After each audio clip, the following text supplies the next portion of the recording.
What's up, folks? We're gonna be playing some more Reclaimer decks. Man, this card's so sweet. I love it.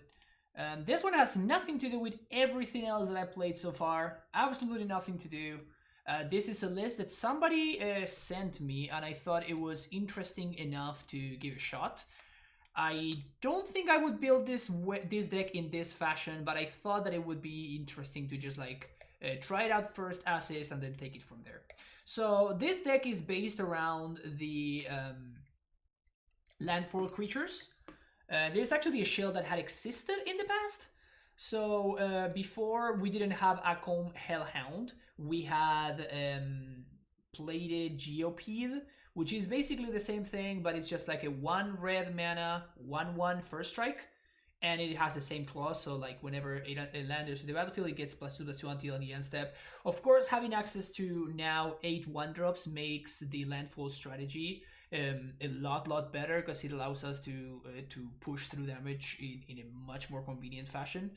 We also have access to Brushfire Elemental, which is of course better than the other one because haste is a more relevant clause than first strike in most instances. And this one also has like a tiny little clause that says that it can be blocked by a creature with power 2 or less. So definitely an interesting build. This is probably the deck that is going to make use of Reclaimer as a 3/4 the most. Out of all the Reclaimer decks that I have played so far, this is probably the one that's going to be the best Reclaimer beatdown deck, I should say. The mana base has 24 lands, even though we're actually playing virtual 25 because we have Sigiri Shelter, which is basically the same thing as Sigiri Step, but in a spell that can be a land instead of in the land. This one actually does have Sigiri Step, which is a land that I usually stay away for in my Reclaimer builds, but it actually makes a lot of sense in this one specifically. Because being able to protect your creatures when you're trying to go for it or to push through damage is a lot more important here. We also have Soaring Seacliff as a one-off, which is it gives a flying to a target creature, so same reasoning, trying to make sure that we can push through damage. We also have access to the Flagstone's Reclaimer interaction, of course, in order to ramp, and then we have a way to finish the game with Scapeshift. We basically just get a bunch of triggers. Of landfall triggers. So usually if you have a Steplings and like 3 or 4 lands, so you can cast Scapeshift. I guess you would need 4 lands at least, but you can manage a way to like find Sigiri Step, Siren Seacliff, so you can make sure that you don't get blocked, and then you get a bunch of Flagstones. Of course, all of those Flagstones get sacrificed, and then you search for another land, so you trigger Landfall even more. So there's gonna be some interesting math going on with this list. We also have access to Bubble because we are playing Lurus in the sideboard, and then we have access to Renan Tix to rebuy those lands and hit those land drops. Bolt is the last thing that finishes the deck because you might want to bolt something, and same thing with Atarka's Command to play around life gain or to buff your dudes. The sideboard is interesting. We have access to Wajuki Bog, I expect, against stuff like the Graveyard decks, and Field of the Dead against the decks that want to go long, like the Euro decks and whatnot. Path to Exile against Shadows and stuff. And Veil of Summer against the control decks and the discard decks. Soulguide Lantern, more graveyard hate. Damping Sphere against the combo and Tron. And Seal of Primordium, which of course we can buy back with Lurus against the Dryad decks, etc, etc, etc.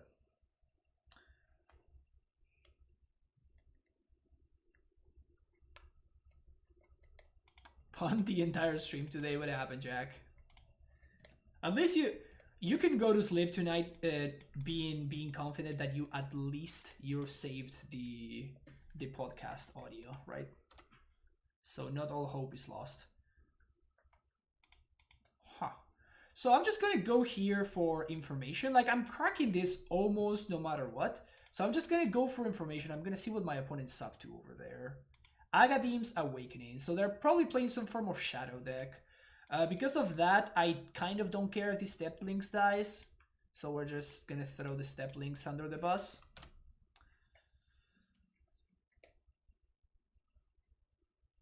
Gather best deck. Imagine playing Legacy, couldn't be me.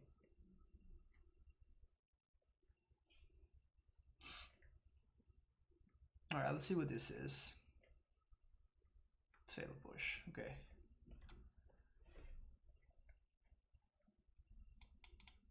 Maybe it is a mid-range deck. Okay. Scapeshift's sure looking awful right about now, but it's okay. Scourge.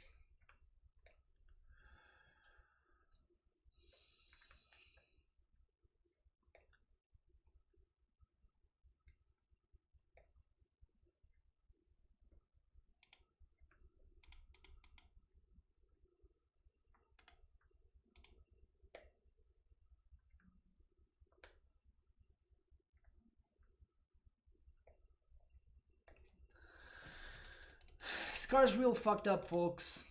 This card is really fucked up.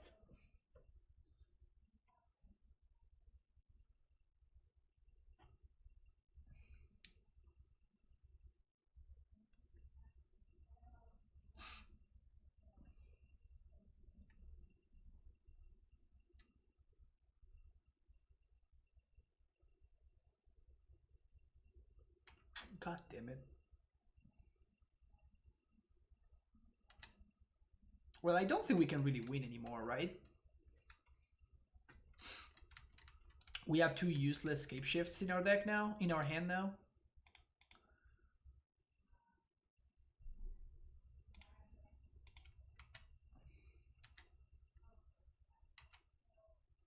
Yeah.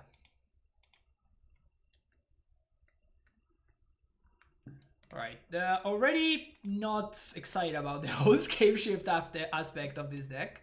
But it's okay. So let's make this nice little quick swap right there.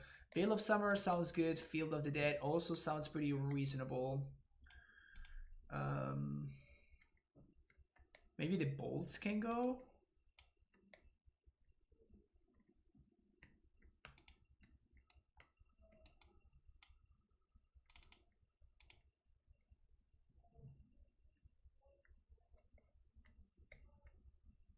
Yeah, let's do this.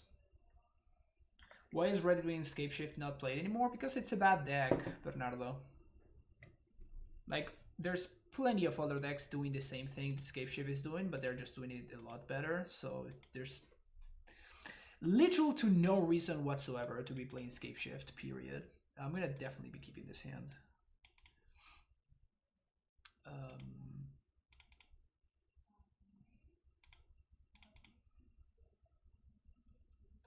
Let's get a stomping ground here.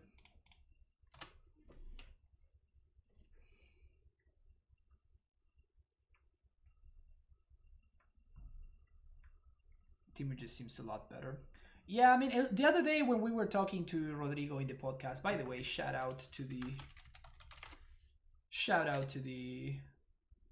podcast, the Titan Talk podcast.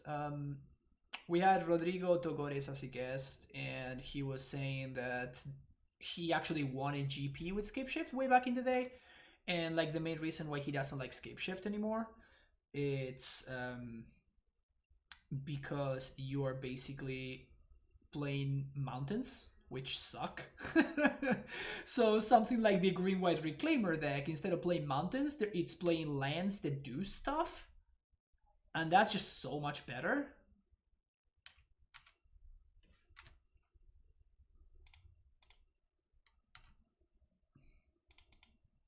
So many bubble triggers.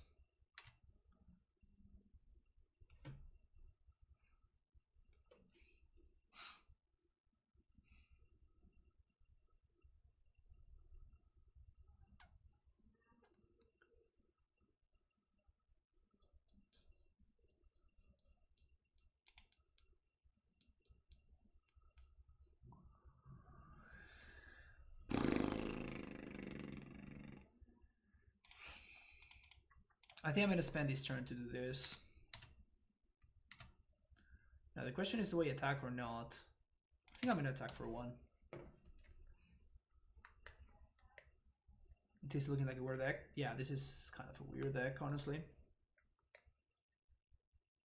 But this way I'm forcing my opponent to have multiple removal spells. They also know about this guy, so they kind of have to figure out a way to do this. So like they either play to the board and we get to deal them damage and stuff, or they have to answer my board. So probably have to take the elemental.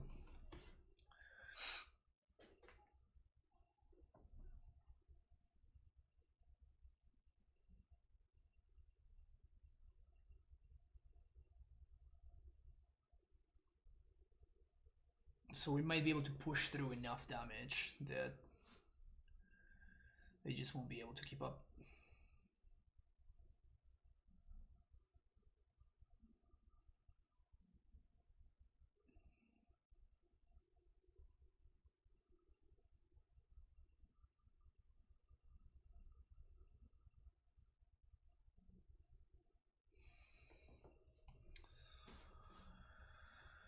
So we deal...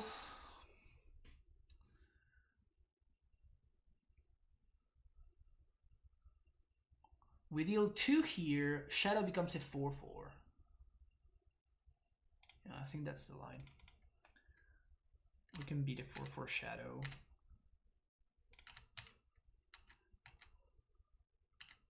But I kind of want to have a bigger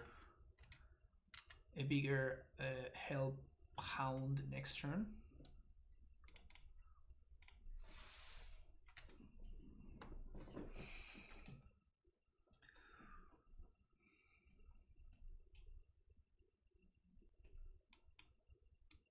Also, if my opponent is not careful, they might just get bolted. Giver of Runes.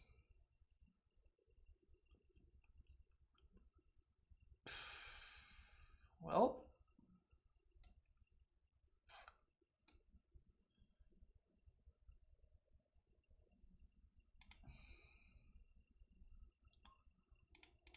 it's kind of a waste.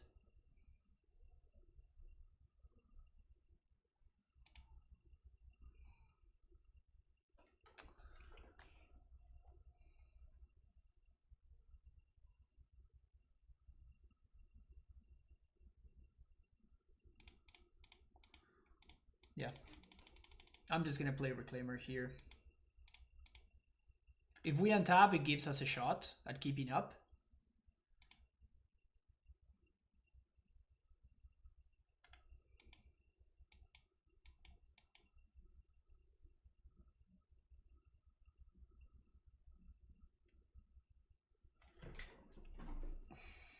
Yeah, definitely blocking.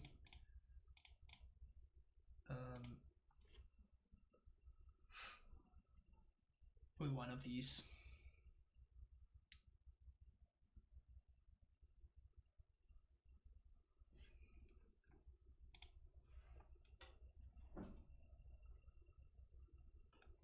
So now this Scourge is a 9/9. Alright, that one we can beat. Leve, querido. Gracias por el raid, papá. Estamos jugando acá un poquito de Modern, como verás. Un poquito de magia. ¿Cómo terminó el stream?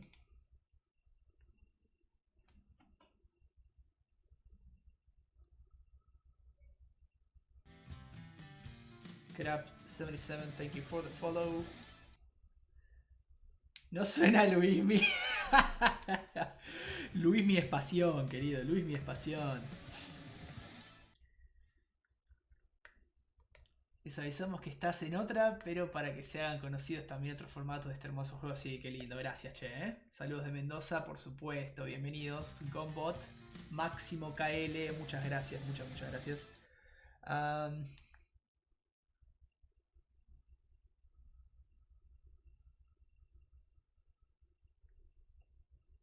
Well, this is some interesting shit right here. So we probably have to bolt this Giver.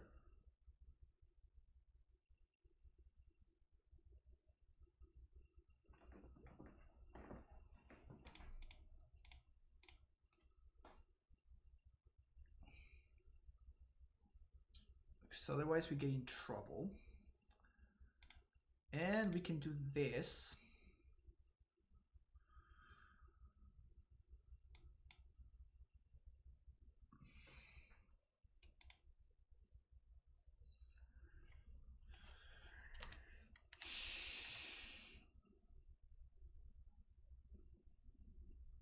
We can attack and...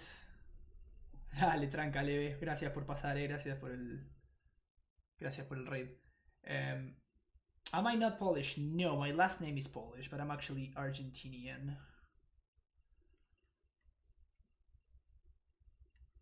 I think I'm just gonna pass.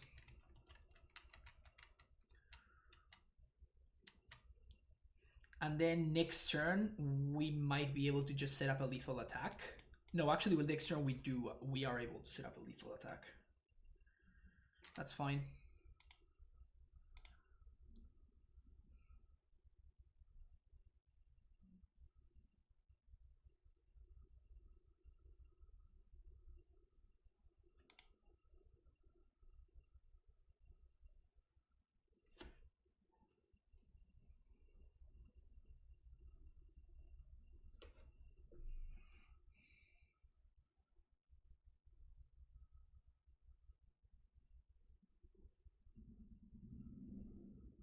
So one of the last cards is a shadow, and then they have one unknown.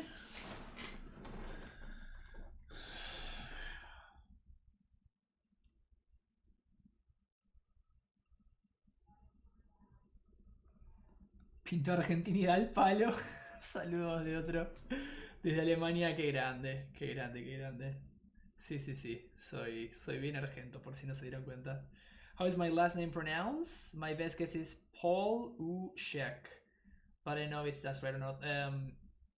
The funny story about my last name is that I also did not know for the longest time how to pronounce it.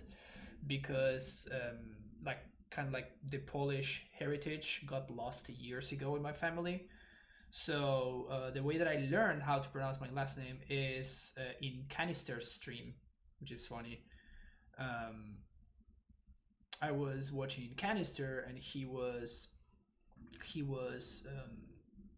just like streaming whatever, and I just asked him to pronounce my last name, and what he told me is that it's Pavlushek or something like that. So yeah, that's the story. So what we're gonna do here is Reclaimer. The Hellhound's gonna block here. Reclaimer is gonna block one of the shadows. Then with this blocks, Reclaimer is gonna sack probably the mountain. Reclaimer is gonna sack the mountain. It's gonna get Sejiri's Step is gonna give itself protection for black. And then the second landfall trigger is going to trigger my Hellhound, so it's going to block the Ranger Captain profitably if my opponent so chooses to block. And then next turn, we attack with Hellhound, we sack Flagstones, we get a trigger, we get another trigger from the land that we get from Flagstones. With the Reclaimer activation, we get the blue land that's going to give my Hellhound flying. We attack, and then we attack as command for exactly lethal. How did I pronounce it before that? Paulusek, which is how an Argentinian would pronounce it.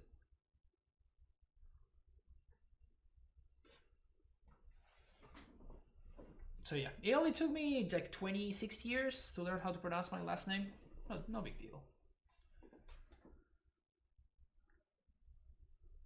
So yeah, unless my opponent's last card in hand is another removal spell, we should have this locked up.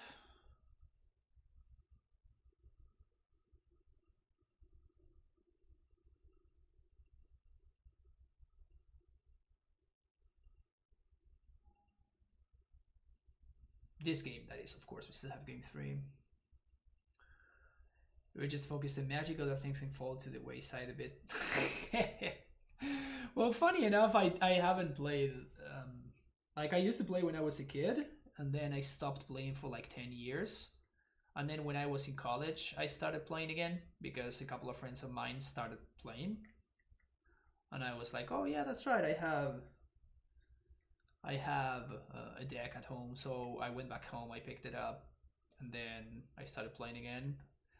Fell in love again. Back then, I didn't even know what formats were, so nobody told me what standard or extended was. So I would just like assume that every single card that I could play was just legal. Those were the times. Those were the times. But yeah, I used to play Blue-Green Madness. Good times. Love that deck so much. Alright, opponent. What's going on over there?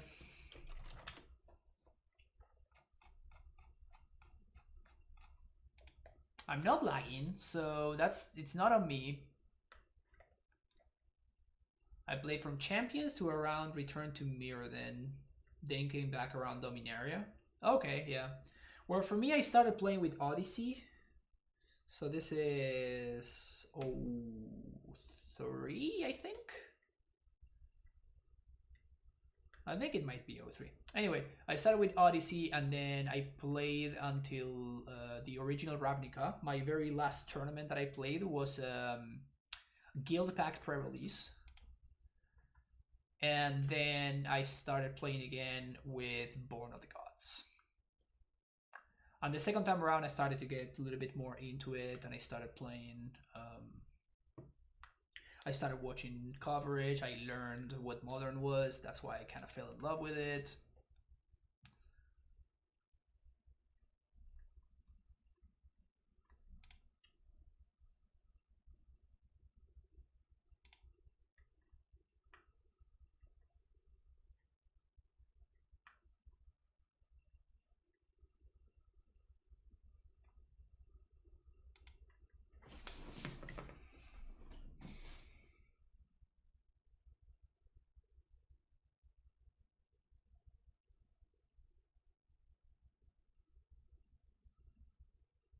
So with them only attacking with those two,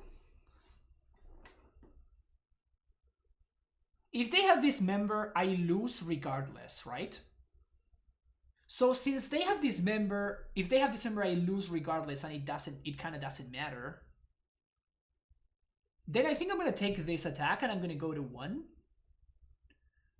Beside Dismember, is there anything else that blows me out? Street Wraith? Street Wraith is the only thing.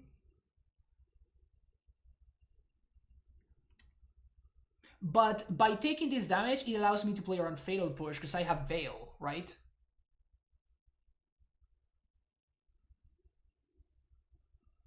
They only used 1 push so far. I think I'm just gonna pass. I'm just not gonna block here.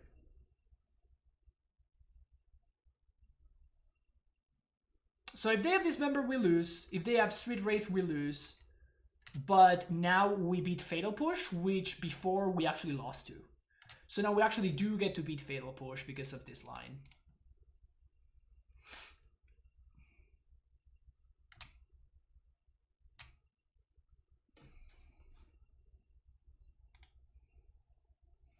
So... opponents can gain life 3 damage to each opponent. Creatures you control get +1/+1.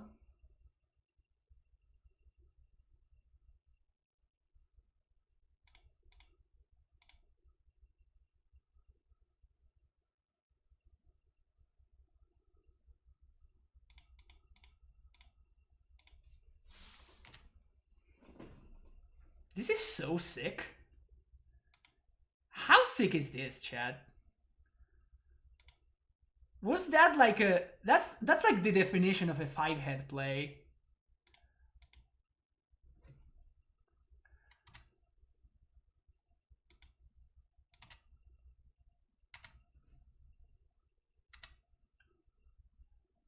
Isn't this why you're here, Chad? Isn't this why you're here? Because of the next level plays? Isn't this why you're here? Oh man, this just warrants this. Are you not entertained? Are you not entertained? Are you not entertained, Chad? Is this not why you are here? Was that a sick play or what? Can we slow down for a second and analyze how sick of a play that was?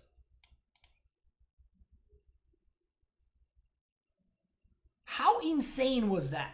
Also, like the Veil of Summer in response to the thing without even seeing the Fatal Push, but just to force the Fatal Push out of my opponent's hand. Man.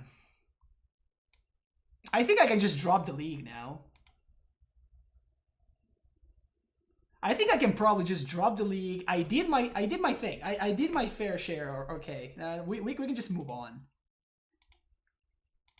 I did my part.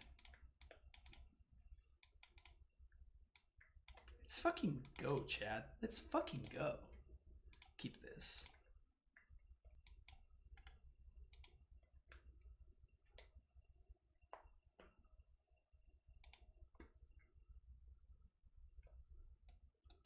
Imagine Ren's gonna bite the bullet. Just quit Magic and cherish this memory forever. Yeah, I know. Gonna have one Scapeshift win? Nah, I don't think. I feel like Scapeshift is it's for like the combo kill.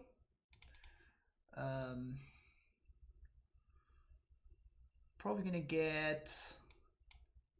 Let's get. If we get Sacred Foundry, I think we get Sacred Foundry here, right? Just gives me the most flexibility. It also allows me to potentially have double white down the line.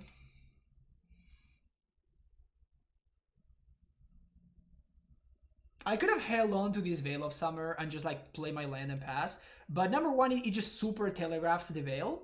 And number two, by doing that, we're kind of... Well, that sucks. Like, I don't think I would like to do that against the Shadow player. I would be okay doing that against like a Jund player, but I don't think that we can really afford to do that against Shadow. Because if my opponent just doesn't go for it, right? We just get super destroyed. Like if they just go turn 2, just play 2 creatures, like we just get completely demolished.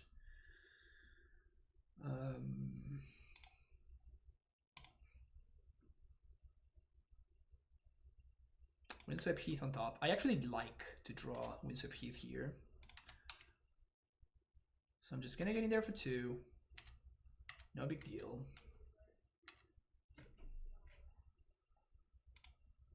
Draw the land.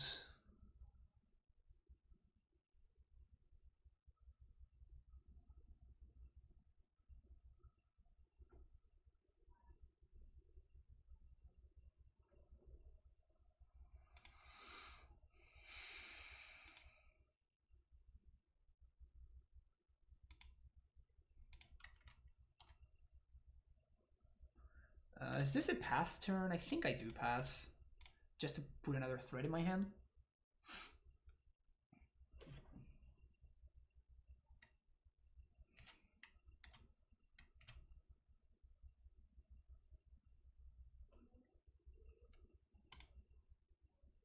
It's pretty solid.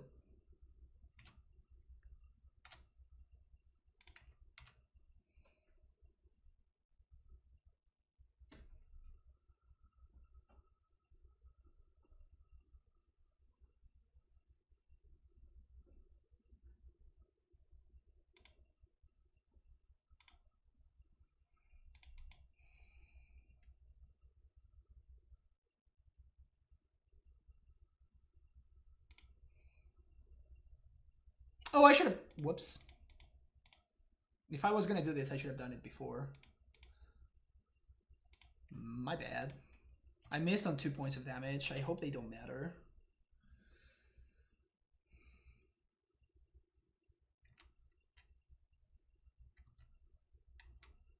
I get too excited about the previous game where I played perfectly. And now I got wrecked by playing like an idiot.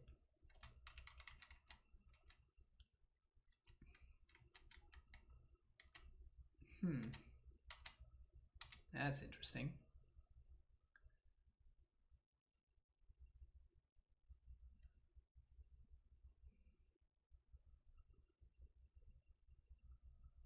Sure.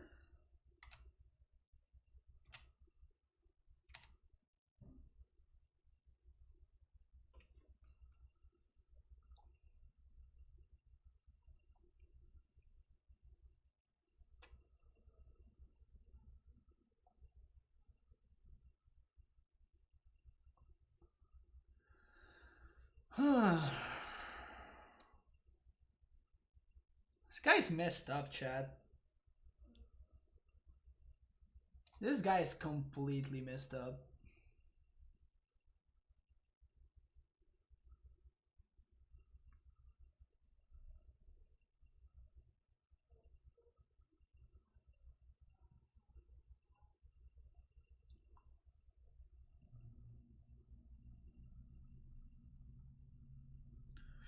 So we can trade with the Shadow.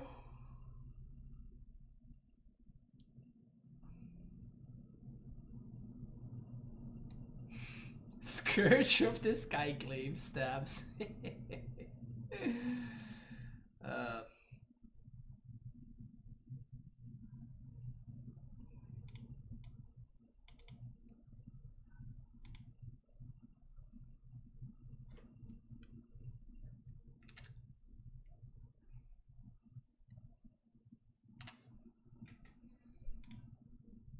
So if I attack, I can force the block. We make this guy into a 6/7. Then we ping this. If they block with this, what happens? This just grows. This just grows bigger? Is that what it is? We fetch. This is a 6. We just have to get some tapped lands. If we get 2 tapped lands, we force the block. We force the block.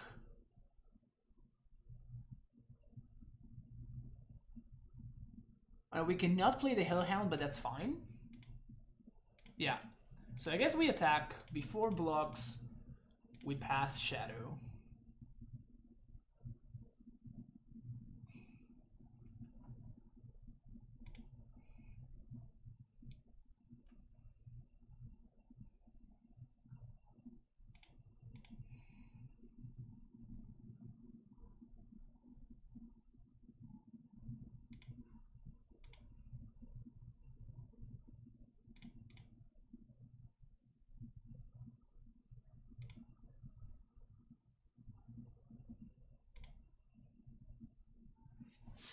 Right.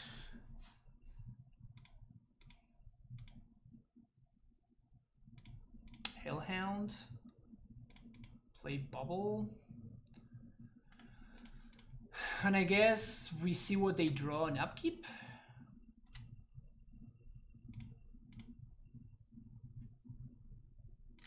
Ranger Captain of Eos. Eos. Whatever that is.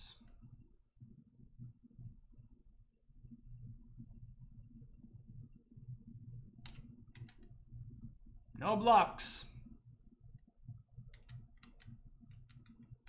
It's going at Rand, but it doesn't matter. Ranger Captain. I mean, another Shadow is kind of a problem here. That Ranger Captain was a really, really good draw for them.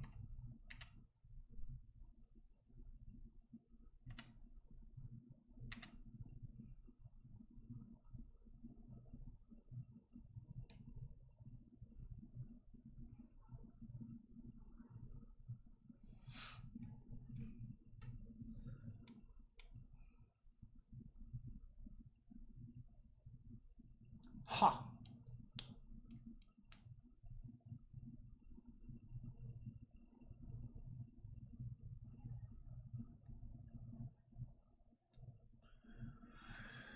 We attack with both. They block, they block.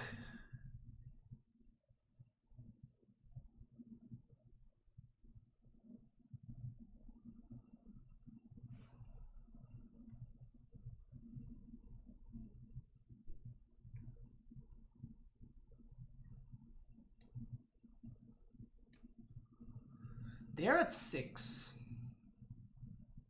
We can bolt here.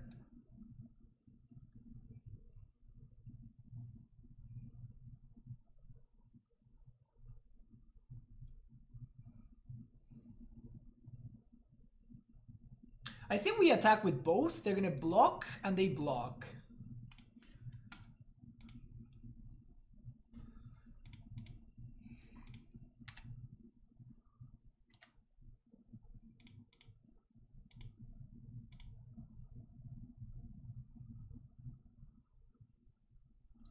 They're gonna sack, which is whatever.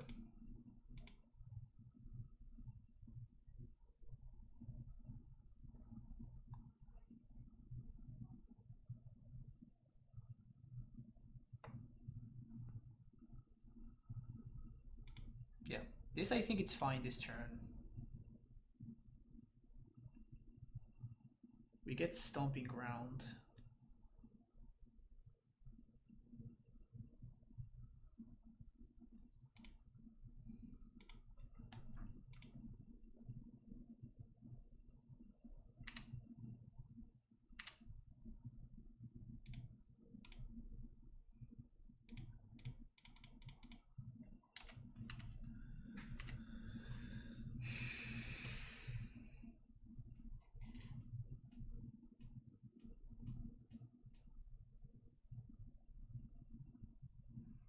That's really good.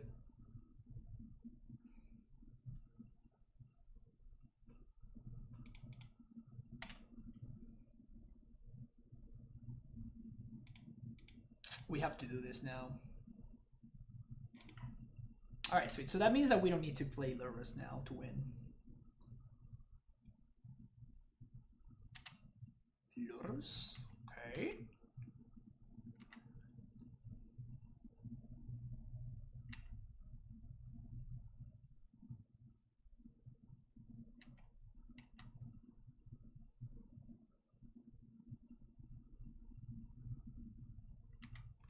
Wow. No attack with the shadow there.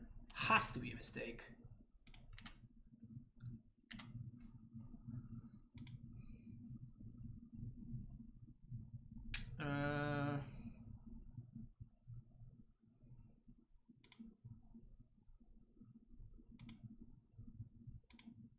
So we play this, get some triggers.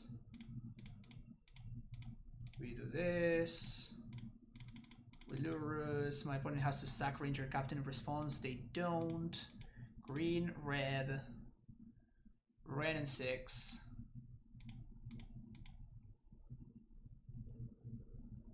Sacred Foundry. I love how my opponent is like, they are really focused on this and they miss the fact that they can just get bolted out of the game here. Got him! Got him! Masterful play, perfectly navigated, no mistakes made at any point. That was actually kind of a sick match. I'm not gonna, yeah, like every single game was pretty wild.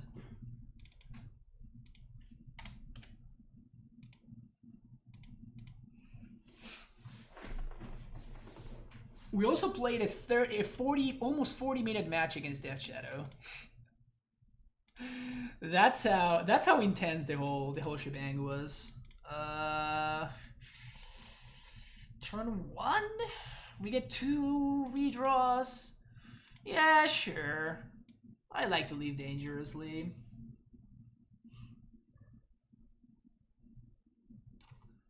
Akrab Mill can work with 4 times Scapeshift. I mean, it can. It's gonna be strictly worse than just playing Mill, but you can do whatever you want, my friend. I'm all about the memes. But yeah, if you want it to be competitive, I can tell you for a fact that it's gonna be strictly worse than if you were just playing normal.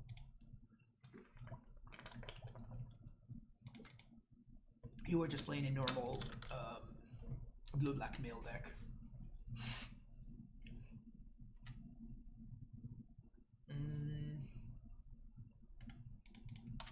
So we upkeep them, and I need cards, so I'm just going to do this right here regardless. So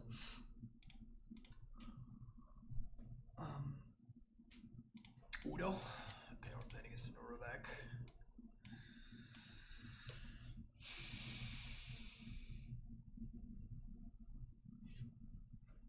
Okay, so we're playing against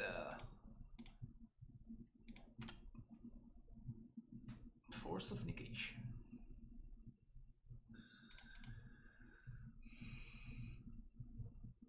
Well.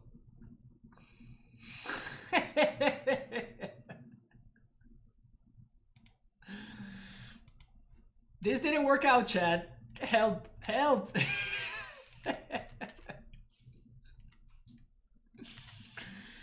Please help, chat. God damn it. Those were some really bad redraws.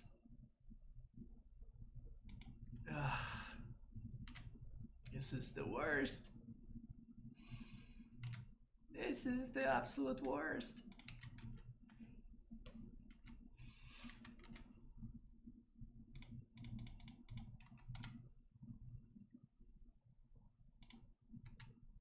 These were some very unexciting turns right there. Reclaimer can fix your mana. Yes, if we find the mana to cast our Reclaimer, which is not guaranteed. And now my opponent has a Blast Zone in play. God damn it.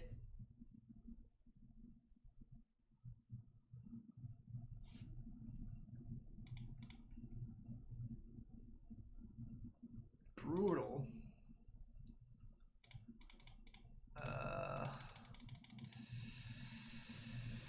I guess we're doing this.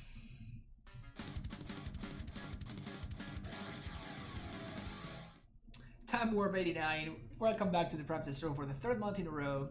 Hope my day is going well. My day is going great. How's yours going? I think I'm actually going to bubble myself, get some info before I do anything here. Windswept Heath on the top. Shit.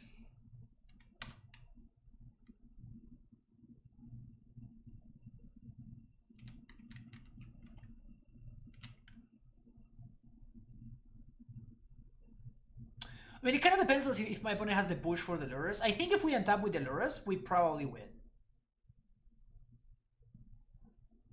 But we have to untap with this Lurrus, which is very likely not happening, particularly with my opponent fetching and shocking here. Yep.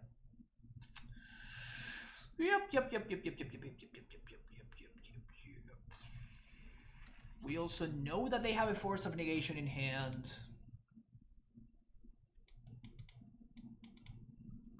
If we play one of these Reclaimers, we're playing it literally onto the onboard Blast Zone, which I'm not psyched about.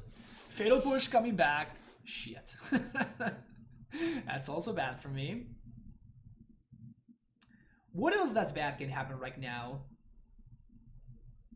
That? Yeah, that's also pretty fucking bad.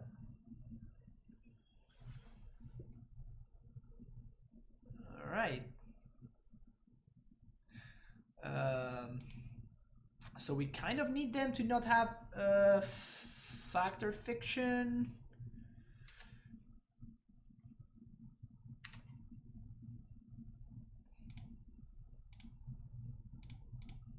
One of their cards, we can play around this for now.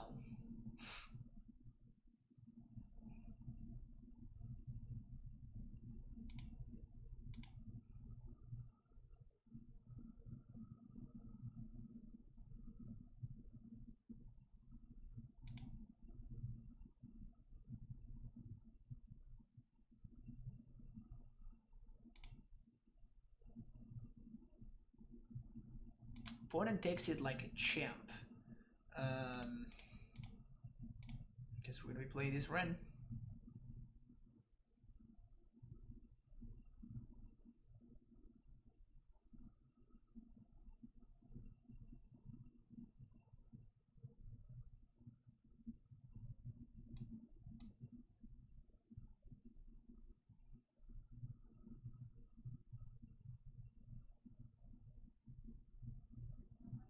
Gross.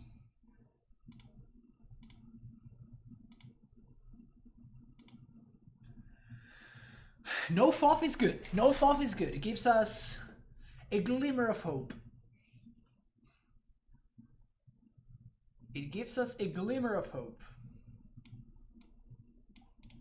And all hope is lost.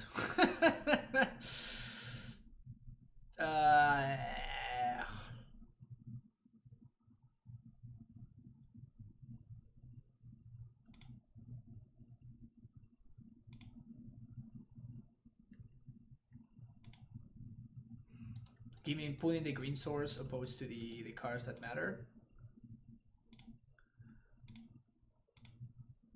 Because they don't, at this point, they don't have double green to get back Uro. So.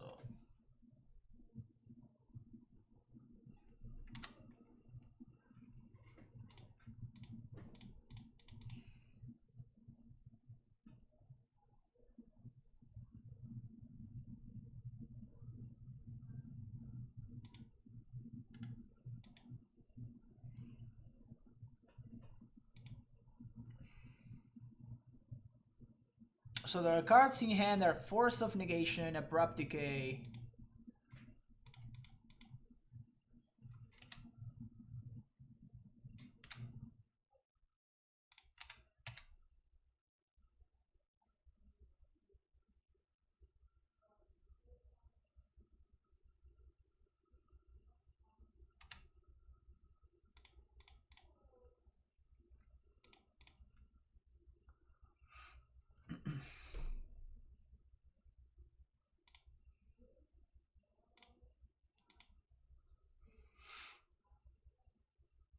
Not looking good, chat. Not looking good. Okay, at least this gets them further away from Field of the Dead. So that's not nothing. They have Uro. We can't beat Uro. Use your mana for something else, please. Don't Uro me, bro. Don't Uro me, bro.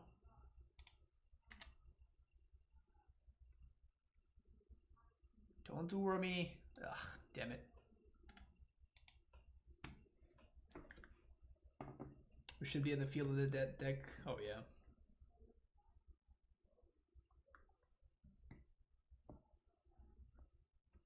Man, I feel like we had a real shot if our mana had functioned. If our mana had actually worked out and we didn't spend like turns 1, 2, and 3 doing nothing, I think that we would have been in okay shape. So Vial sounds very good against them. Field and Bog, I'm kind of interested in both. This card I don't like. Step, I'm medium on. Probably I like it better than Sejiri Shelter.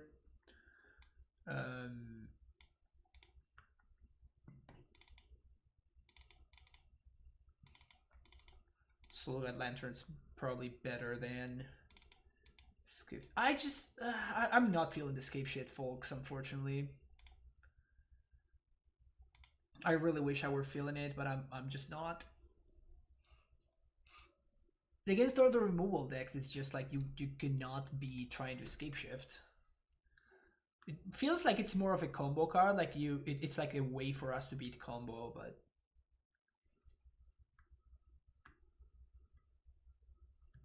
yeah, Scapeshift has felt really bad. Okay, Lurus. This hand is awesome.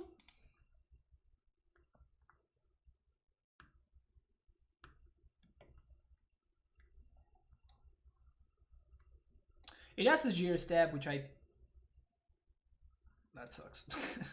But it's okay.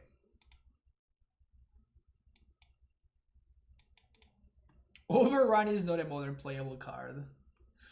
Yeah, I mean, in Cyber the Games it has a little bit of an extra value because on Cyber the Games we can turn into a field deck if we want to. So it has some extra logic in Cyber the Games. Probably still not very good.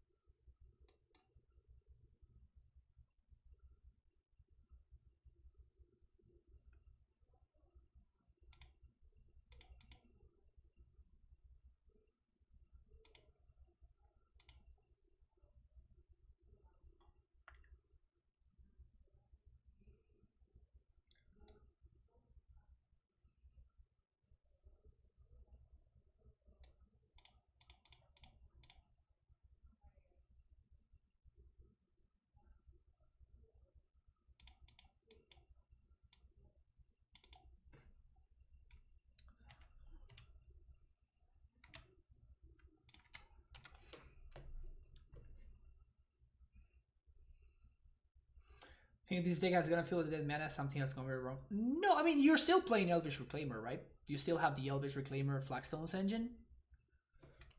So it's not like ridiculous.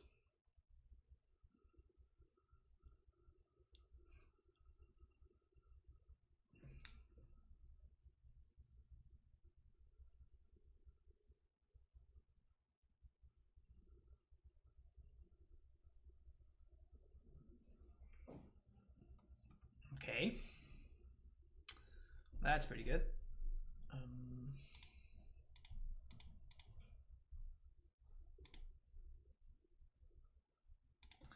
I feel like I want to push through damage here. And next turn we can start doing other stuff.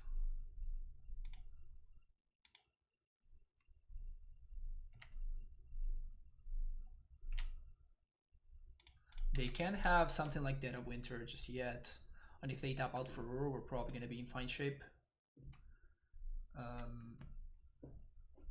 This Atarka's command represents lethal next turn. If I untap with the 2-drop.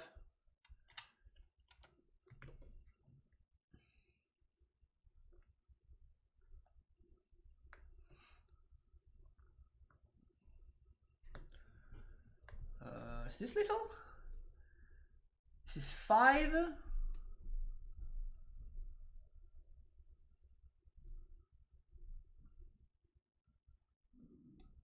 This is gonna be 5 plus 1 is 6 plus 3 is 8. Is 9, sorry, plus 3. So it's exactly lethal.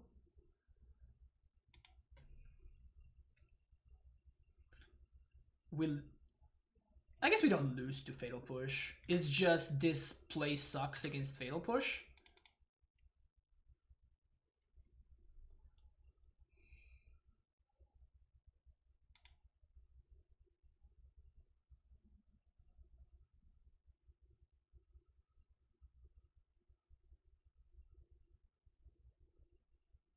Damn it.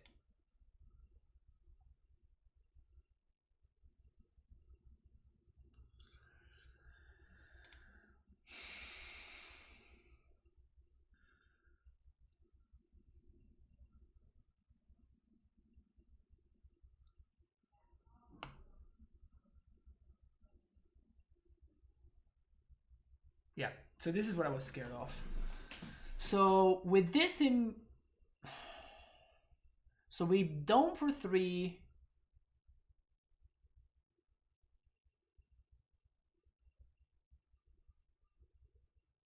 We dome for 3. We get to prevent the life gain from Uro. And then we Sejiri step and we attack for lethal. Yeah, this is good, this is good, this is good. Oh, we put a land in response. That's so sick. I didn't think about that. That's funny. Yeah, I totally did not think about that at all. I think that we still have it.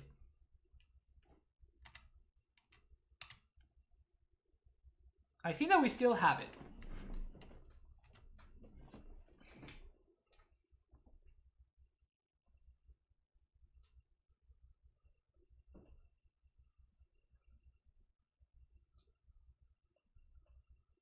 I think that we still have it. Oh no, come on. Really? Fuck. Oh, but if they do this, then they can't Udo.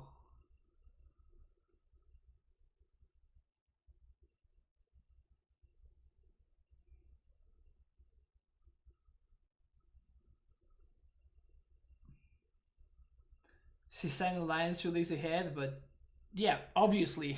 Are you comparing the deck that I've been playing to 6 years to this deck that I have literally only played for a match and a half? Like, are you really making that comparison? Obviously that I'm going to make more mistakes playing this pile that I have never played before. Which cards that I have never seen before?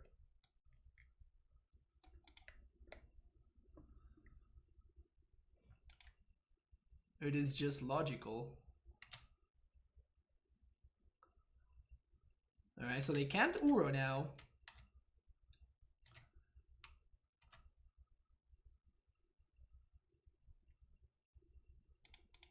That's kind of a pretty solid top deck there.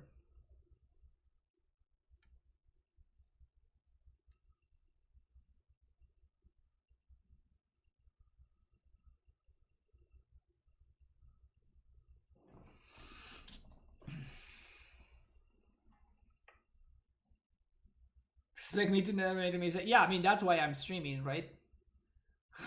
Somebody is. The other day, somebody else posted in my YouTube, like, you should do some research before you stream a deck. I'm like, are you fucking kidding me? Really?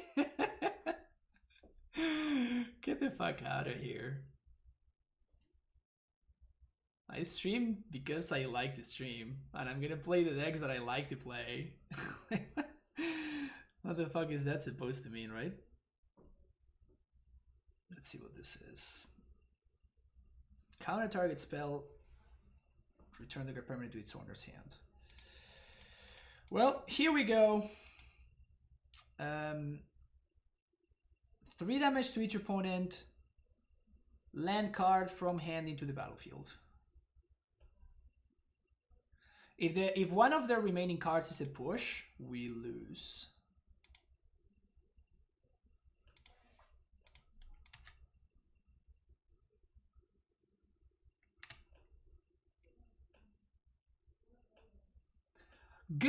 Got him.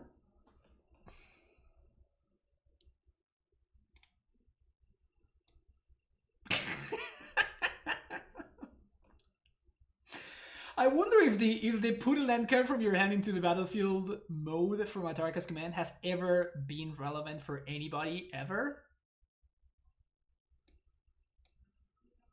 I think we just broke it.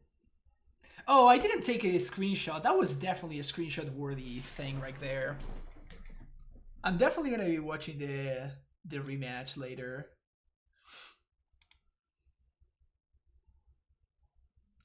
Okay, yeah, this is fine.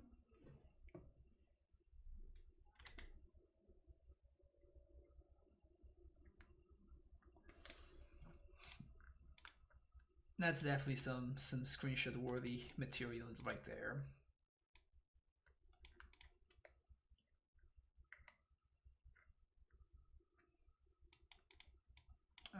This just seems like it's too slow.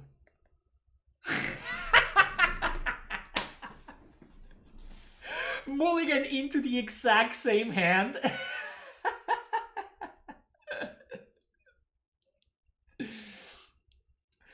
Mulligan into the exact same hand. Also, this looks like a baby Atarka here, which is funny. Oh yes, yes. Give me a break. Holy crap.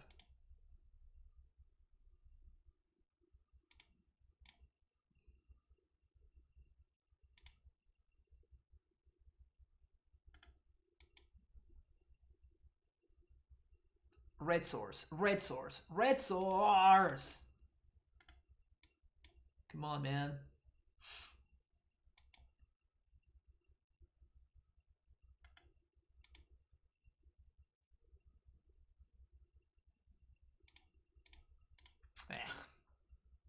That sucks.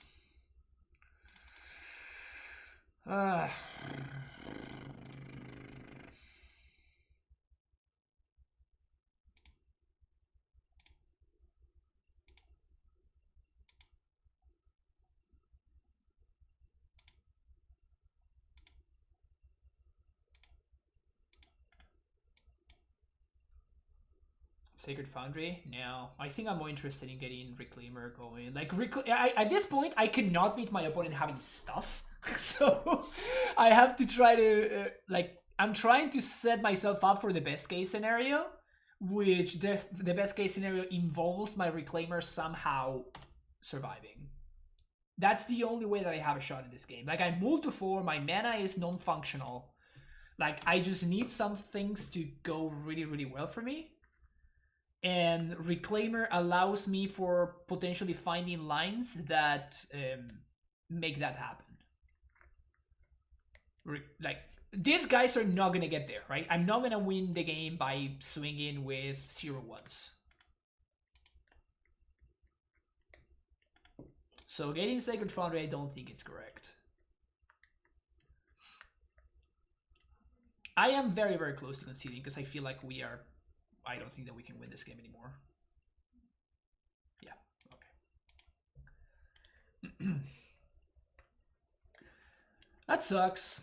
That's pretty anticlimactic. Like, I felt like it was... The first couple of games were pretty interesting, actually.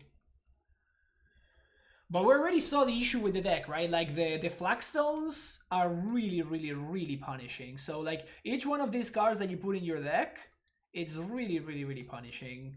Because it doesn't help cast half of your cards. So if you go, like, turn 1 Flagstones, Steplings, like, you know that... Like, all of these cards you're not going to be able to cast on turn 2.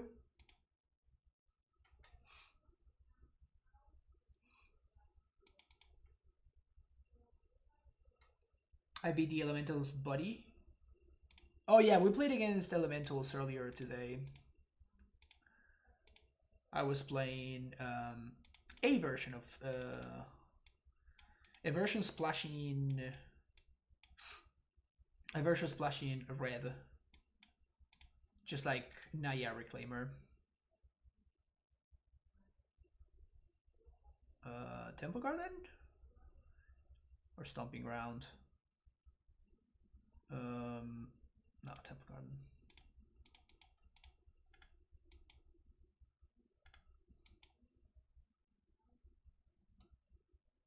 Pog?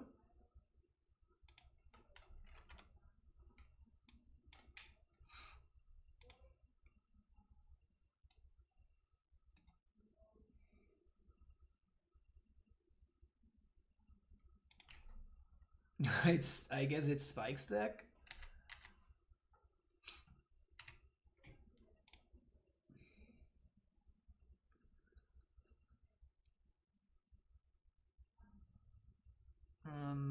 We have to make sure we get a green source here. Oh, I guess we can't get a green source. That's kind of shitty.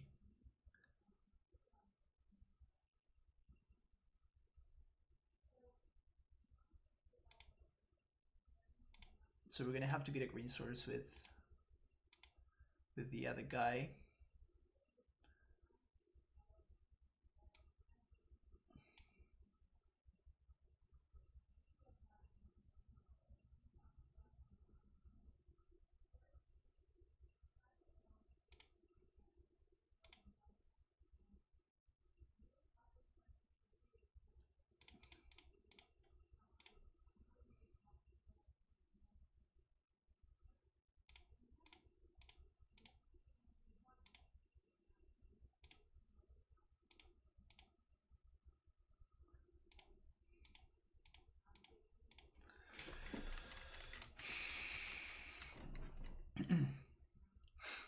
Yeah, so this means that we can make the dude an instant speed a 3-4. My opponent ramping over there. Isn't that cute?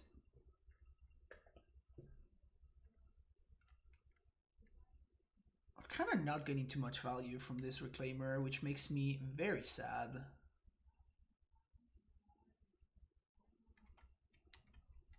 I am used to my Reclaimers getting ridiculous amounts of value, and this is just not it.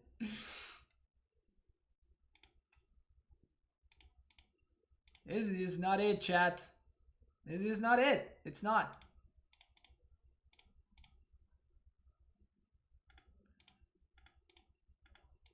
It's just not it. Oh, I'm an idiot. I got my last planes from the deck.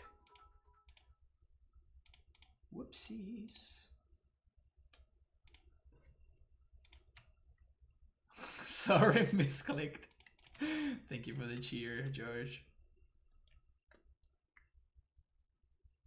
Alright, 3-4 beatdown starting next turn. Starting as early as next turn. The fact that we also drew the Sajir step is just adding insult to injury, honestly. Just adding insult to injury.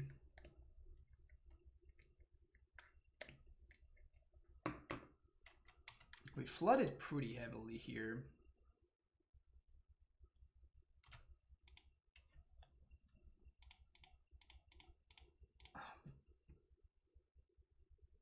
This is the saddest flagstones ever.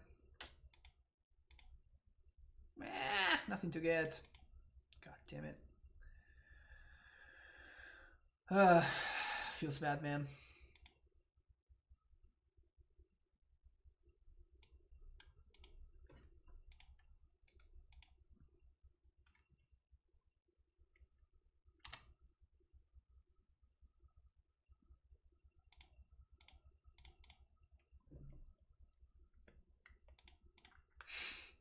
This fucking Scapeshifts are so bad.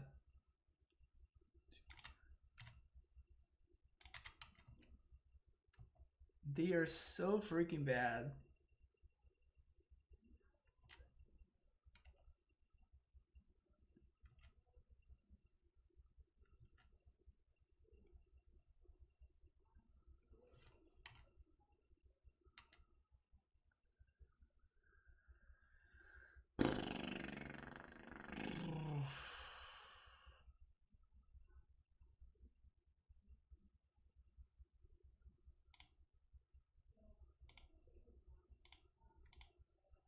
Yeah, I think that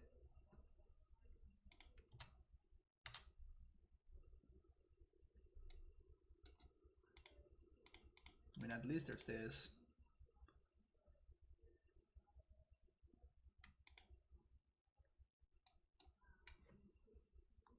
So I guess that wasn't the absolute worst. They might have to counter this, I guess. Remand. Feels bad, man.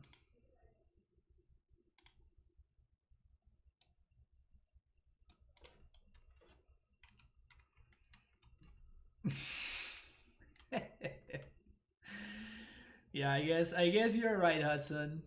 I guess you're right. They have Cryptic on top. Fuck. And we drew more blanks. It's not very exciting.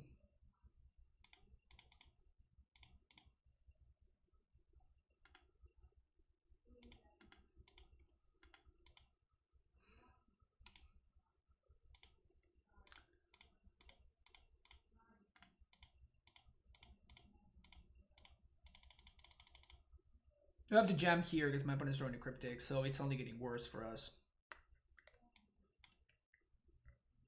But Remand is bad. Mana Leak is obviously bad. I kind of just want to concede here.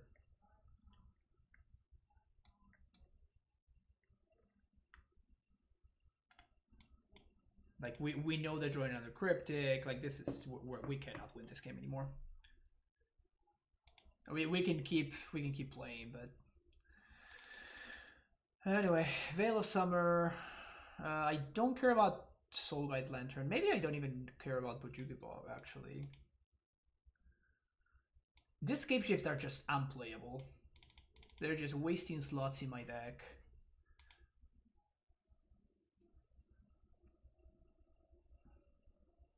I feel like the deck could be fine without the Scapeshifts, but I have drawn the Scapeshift without having a landfall creature just like twice too many times. Because it happened twice, and that's just way too many. So I'm starting to feel like the secret is to just not play Scapeshift in your deck, because you might actually draw it. What is this? This hand's actually pretty solid. Let's keep it.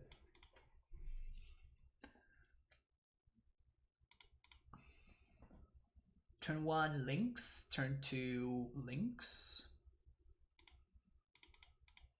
Get a Sacred Foundry.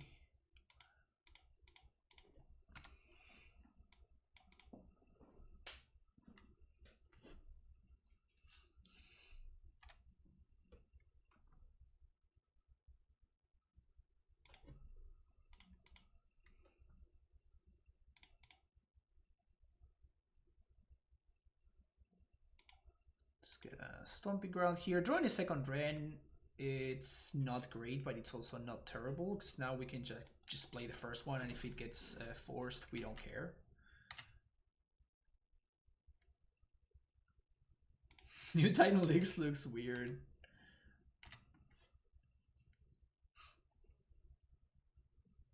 That's a pretty reasonable statement.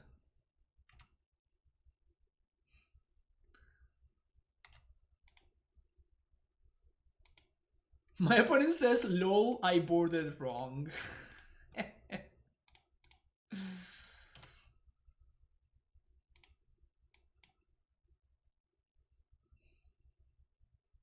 Nobody plays around the turn 1 steplings.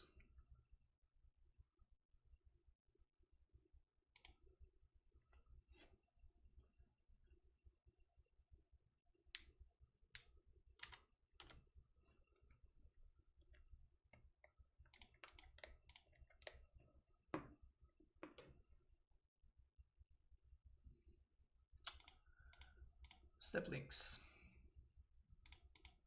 Hellhound.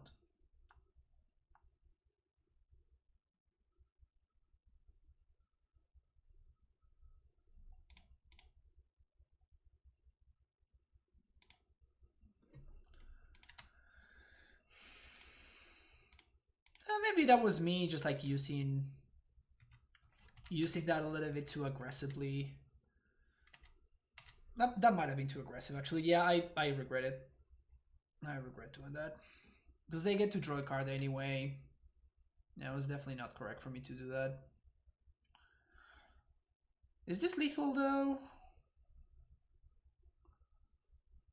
We get 1 landfall trigger that is 4, 8, 12. Yeah, we do have lethal, actually. If my opponent has nothing.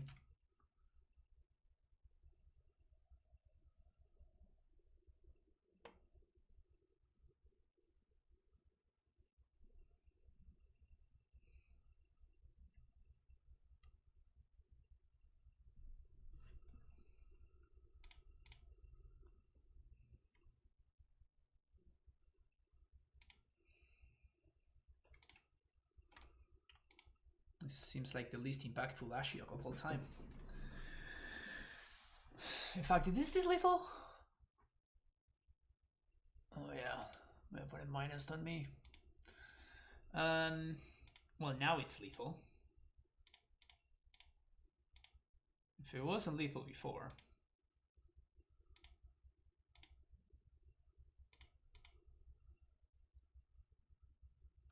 Oh, actually, not really. Right? So we deal 3. They're down 13, and then we swing for 1, 2, 3, 4, 5, 6, 7, plus 6, which is exactly 13. Pog.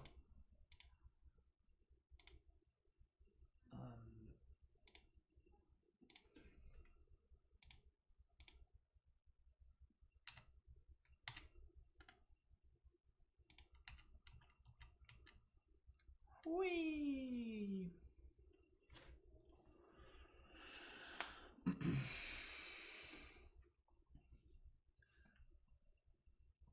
That was a good draw.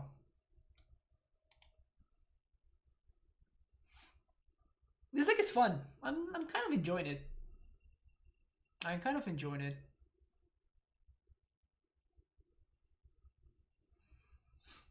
It is 100% very misbuilt, but it is fun. These are definitely some play patterns I have never seen before. It's kind of wild how good Atarakas Command is in this deck. Like, Atarakas Command represented how much mana there? How much damage? It was 3. It was like 9 damage for 2 mana. It's pretty alright. It could have been more even. If my opponent didn't have an Ashiok.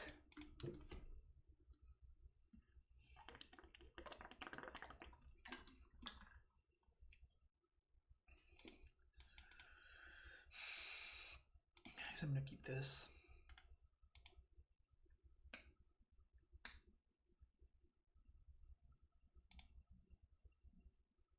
I punted. I wanted to play Steplinks on one.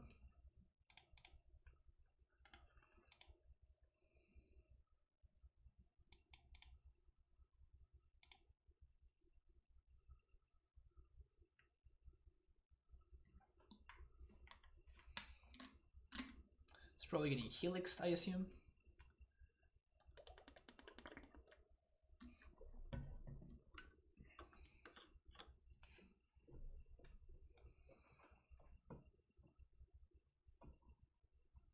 I guess not Helixed.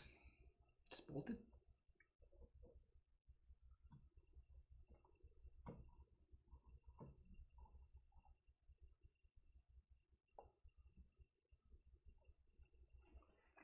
Okay.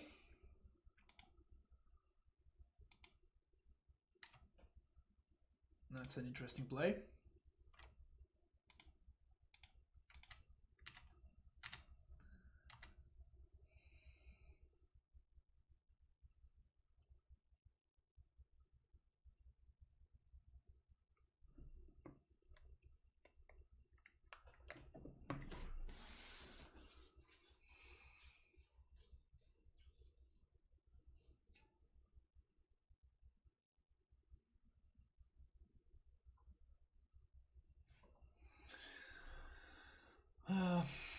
Okay.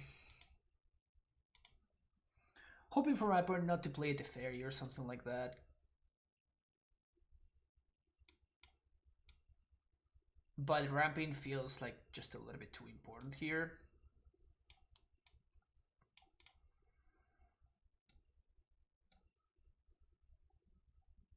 Flooded Strand. Okay.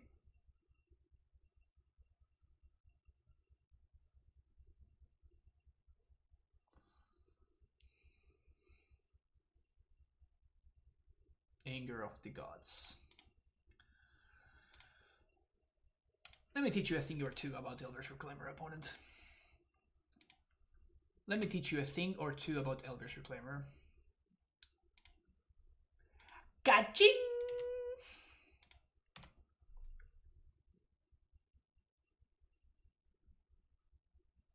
Is that exciting? I think that was pretty exciting.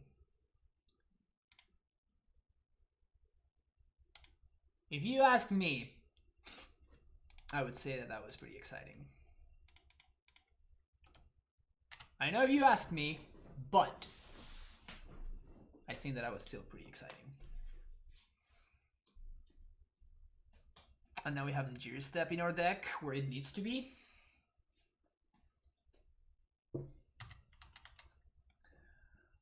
So at this point, if they answer the Reclaimer, I feel like it already time walked my opponent. It cost them a card. I think that it's fine. Like if at this point they want to path my Reclaimer or gusted, whatever, it's just okay. I don't think I care about it too much anymore. It's time to get my value and to get my ramp in here. So we're gonna tap the turn. We're gonna untap and we're gonna start our turn with 4 mana.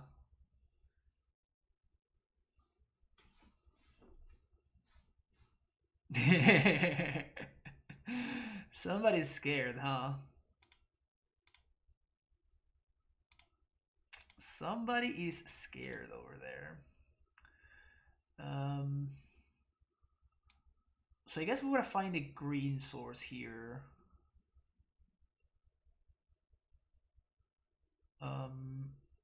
Well, we can't, so let's do Field of the Dead. And we're gonna do Ren. Ren is gonna get back Stomping Ground. I'm gonna play Stomping Ground. I'm gonna play a Reclaimer. Acid Jiri Shelter was actually a pretty not bad draw.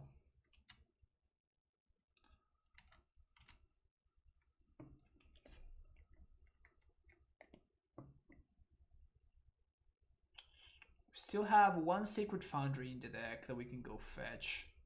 This deck definitely is missing some stuff to do with Flagstones. Like we only have 4 or 5 planes in the deck. It's a little bit on the low side.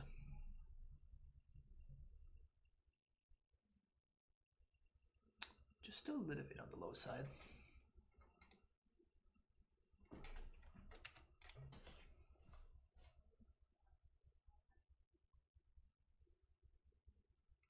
Mystic Sanctuary for Cryptic.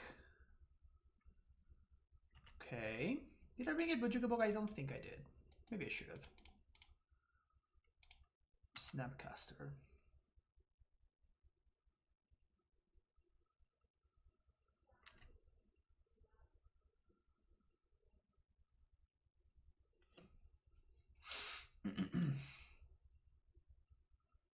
Blow up my field. Sure.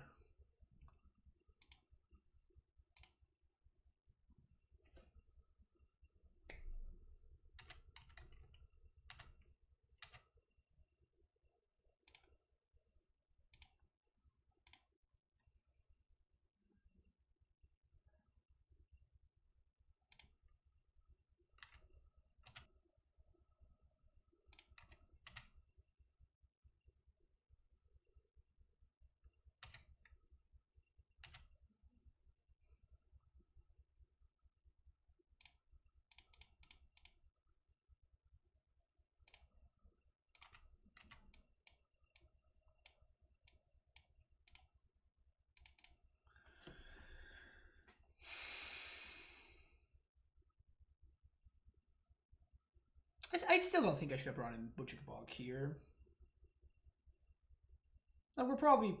We might be able to find some uses for it, but it still feels like it's just a little bit lackluster.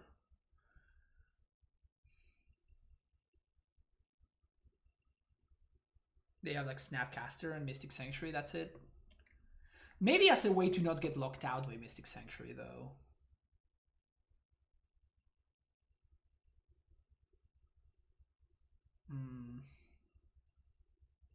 Yeah, actually that's reasonable.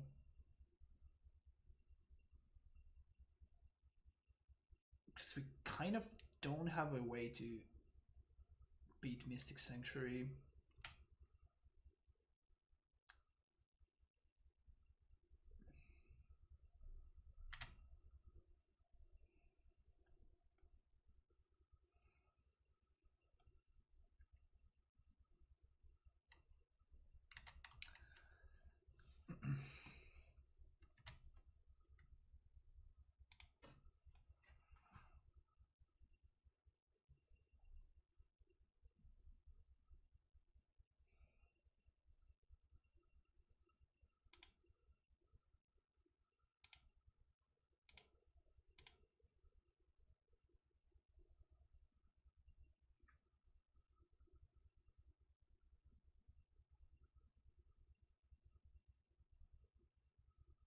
Yeah, we're kind of low on fetchables here actually. It's super awkward.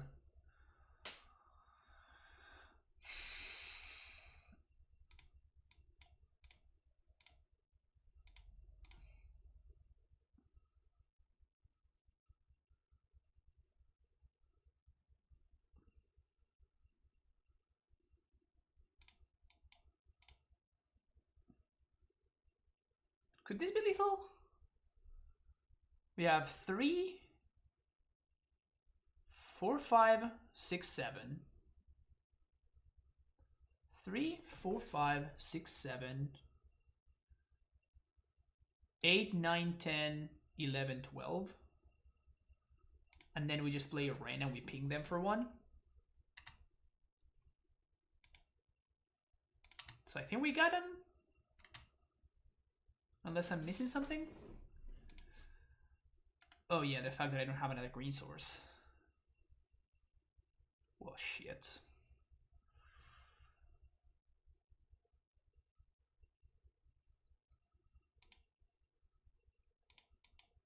Yeah, this deck feels like it's a little bit misbuilt, unfortunately.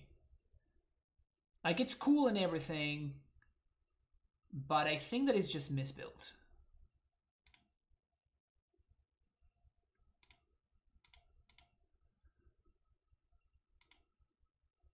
So, each opponent put a land card from your hand into the battlefield. Bring my opponent down to 1. I think we just have to clear the Jays here. Very unfortunate. Needs more Titans. That's a way to look at it for sure. Second Jace. Oh, big Teferi. Okay.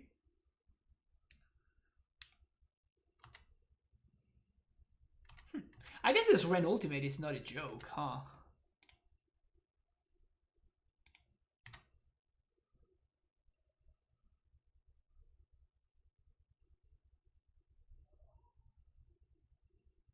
Did they shuffle this away? Maybe they shuffled this away and I'm just keeping that as if they have it in hand, but they just don't.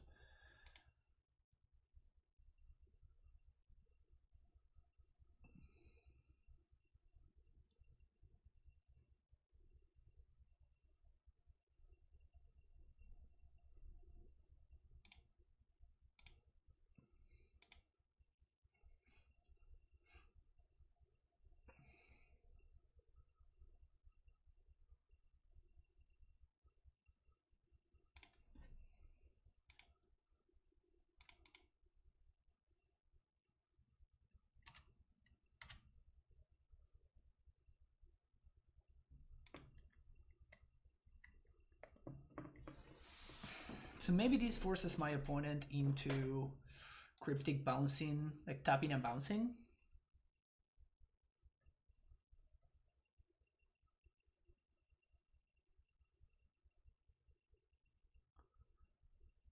Because this Ren ultimate actually threatens to get infinite commands and veils, so my opponent needs to answer the Ren here. There's kind of no way around it. So issues that I found with the deck so far is lack of fetchable targets / green sources / flagstones targets.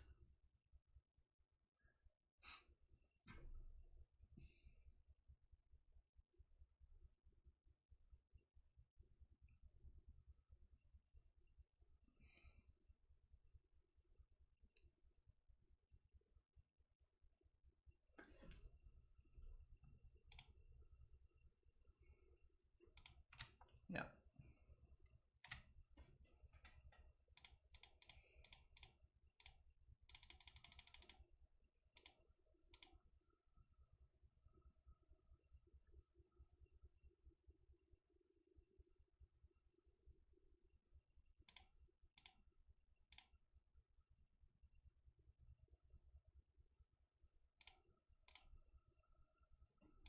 Lightning bolt off the top. It's pretty good for them. So stop being cowards and combine Field of the Dead with Balagut, so we need to have so many times use for violence. Yeah, I know. What is like too many deck building constraints? I don't like this anymore. I don't like this. It's making me think too much. So their hand is gonna be Lightning Bolt.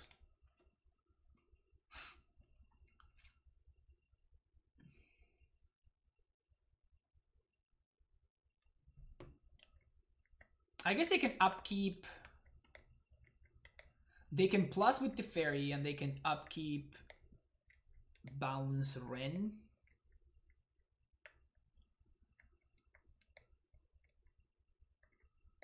I think we might just have them.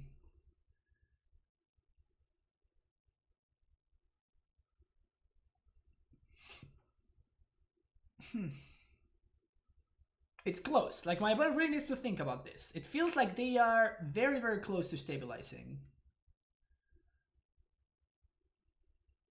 It feels like they are super, super close to stabilizing. They plussed. Okay, so they have to kill the Lurus kind of right now, and they're gonna have to upkeep Cryptic, tap, bounce, Rend, which means that they're not looping Sanctuary anymore at that point.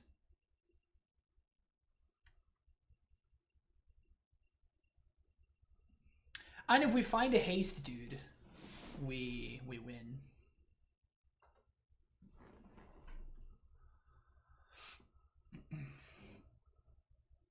Wizards did an Erraton Amulet to make it legendary, but they also banned Neoran and Childbircher. Would you go for it? I don't know. I mean, I think that if Amulet were legendary, like the deck would still be almost as good. It would definitely be a little bit worse, but like you only need one Amulet. Like the second one is just what allows you to go bananas, but you don't need to go bananas if your intention is to just win. Okay, draw step, we're doing something.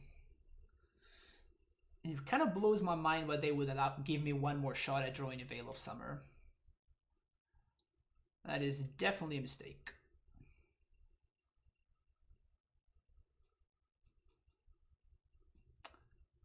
%100% should not have given me a shot at a Veil of Summer.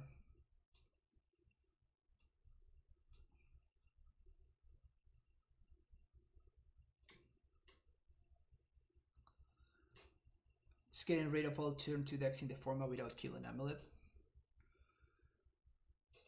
Yeah, I mean, if you make Amulet legendary, at that point, Amulet is it has 0 outs at turn 2 in you, so that's pretty cool. Okay, so Bolt My Ren allows them to continue sifting through their deck.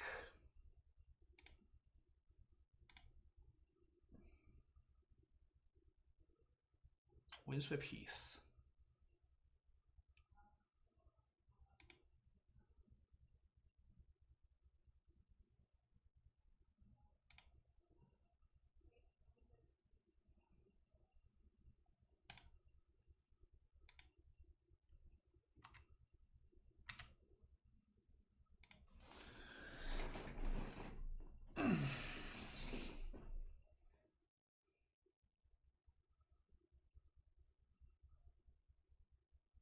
So I think I'm going to pivot and I'm just going to start minusing Ren.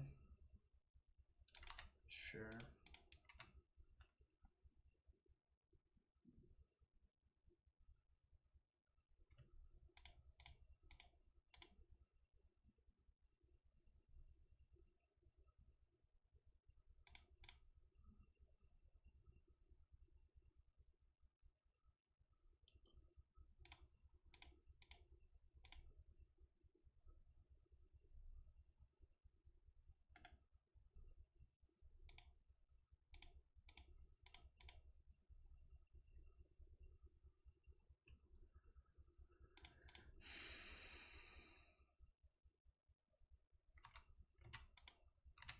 Just doing that just for the shuffle.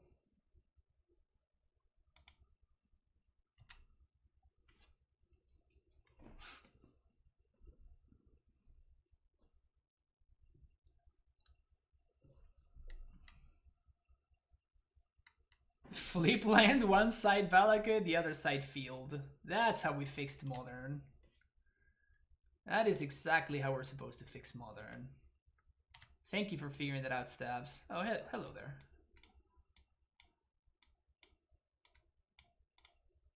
That's a good one. It's a pretty good one.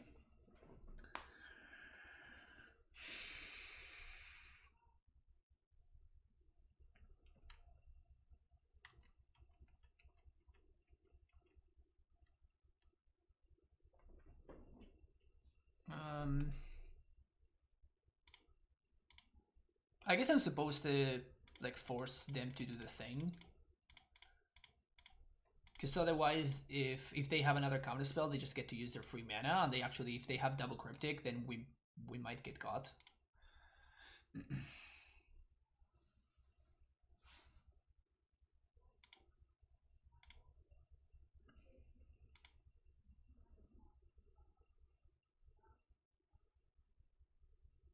And I love that we can do this without even letting my opponent the chance to do anything. So we just minus there.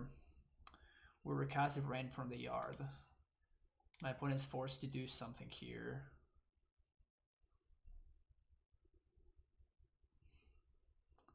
I guess that we just pass the turn. We just move to combat. Opponent needs to tap and draw. And then we just play Ren.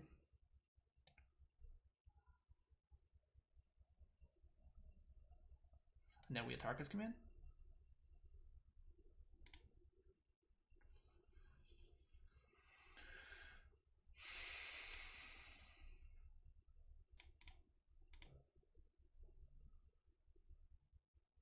3 damage to each opponent. Put a land card from your hand to the battlefield.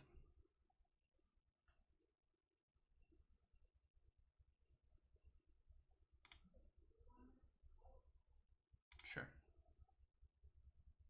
Tap for creatures, draw a card.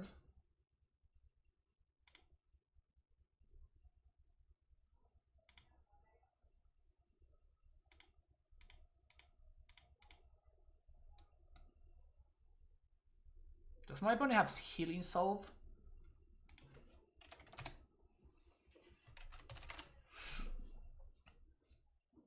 Opponent says, GG, so close.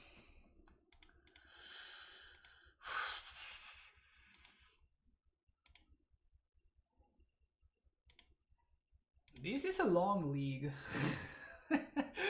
3 matches, 1 hour and a half. We got paired against 2 control decks, though. No, we got paired against a control deck and the Shadow deck. The Shadow was actually super close.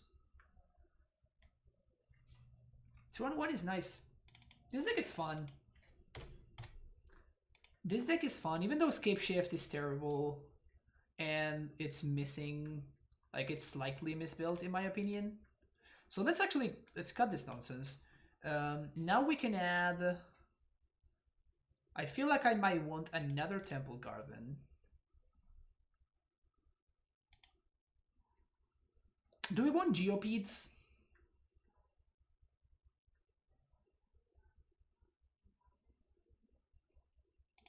Do we want Geopedes is the question. Yeah, board land and zombie lands where we're getting land, draw land, and discard land. Yeah, life land would be nice. We're playing against Jeff. Jeff has been doing really well with his mono white and like Heliod's counter nonsense deck. It's really sweet. It's like a D&T deck. Seems like a fine draw here.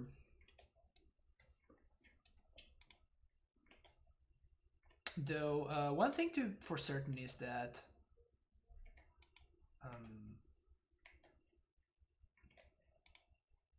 yeah, I think I'm actually gonna go for that. Also, I shouldn't. I think I punted here.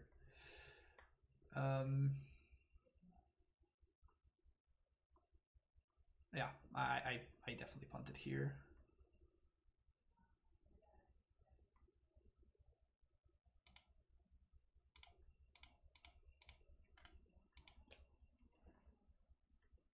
I should have played the step links off of the Flagstones. Yeah, actually that's not true, because this allows me to bolt here on turn 2 if I need to. Well, that's the land that I was gonna go get. That sucks.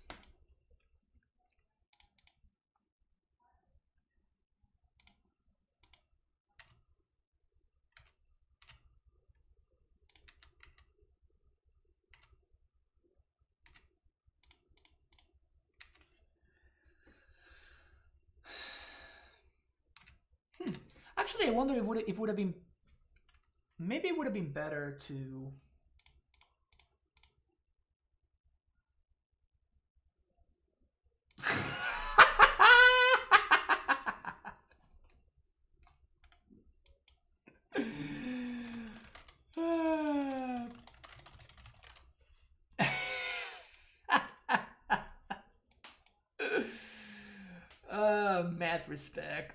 mad respect for the Mana Tide.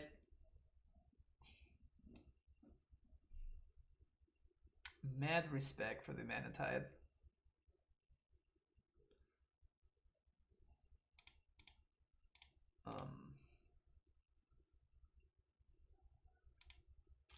Sure. Probably gonna give that pro white. Yep. Basically blanks my attack for the turn. It's okay, we can use this turn to develop a little bit.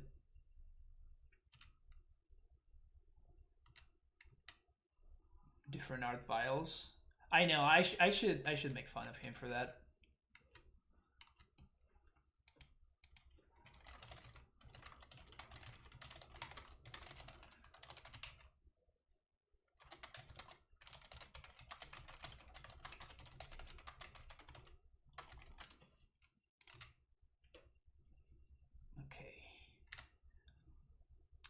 Ranger Captain. Ranger Vial, sorry. Imagine they got double ballista, okay.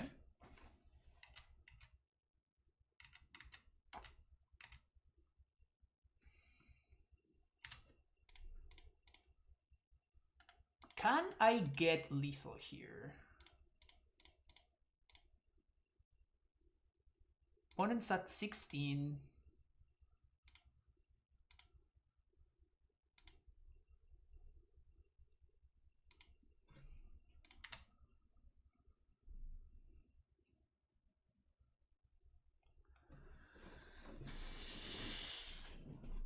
We attack.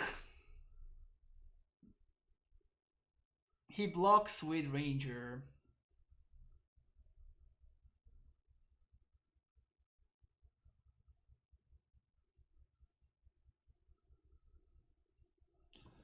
But we can give this pro white. So if we give this pro white, how much damage can we do? So we get 2 here. We get the Sigil step, that's 2 more. That's 4, 5, 6, 7, 8, 9, 10, 11, 13, 14. We can put my opponent down to 2.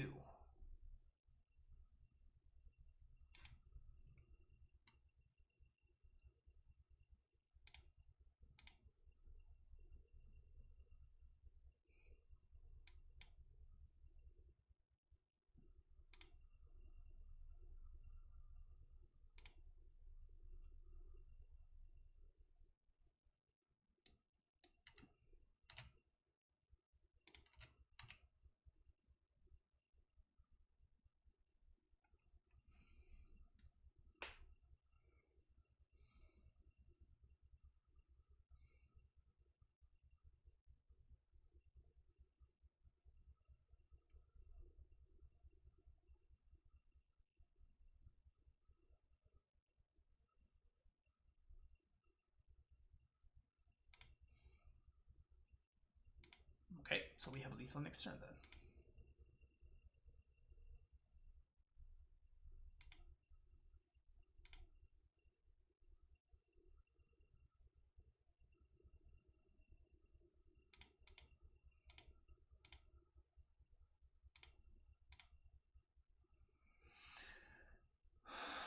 Get a fetch land here, which represents more damage next turn. This means that my opponent cannot get me with their Walking Ballista trigger nonsense.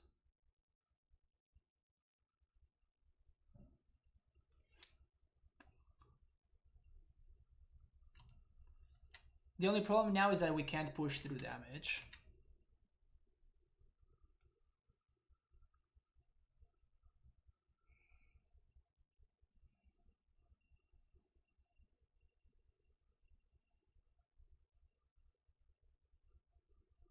Because we cannot give it protection from white anymore.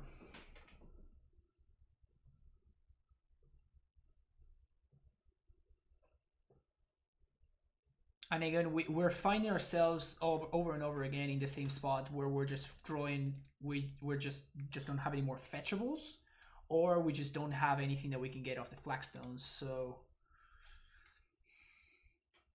it's kind of a big deal.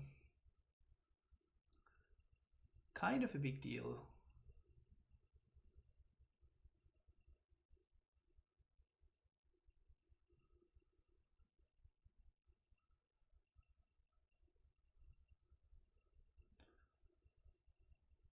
Yeah, we take this. This is actually good for us.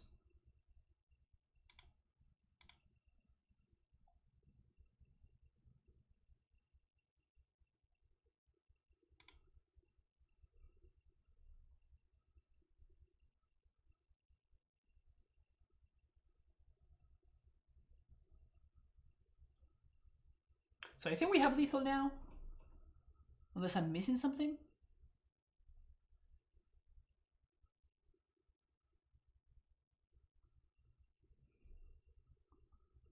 Running Mana Tide in the blue control deck and they think you accidentally tapped wrong and only left planes up. Whoops!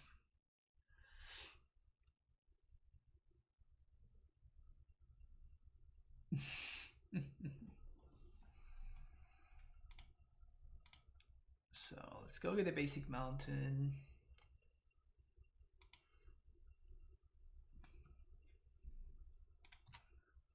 And now we go for the attacks.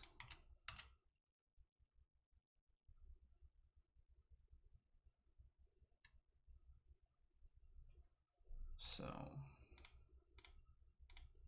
sack here.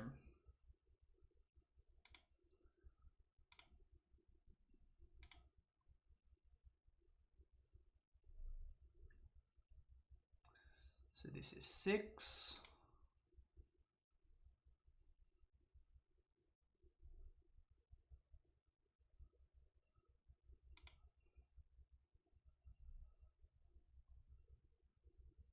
I have to go for it, but if they top deck exactly the thing that the Skyclave thingy, we lose.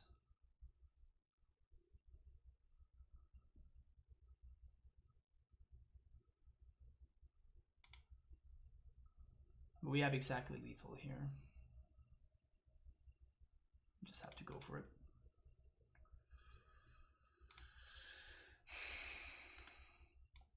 We're also gonna survive at 1, which is funny.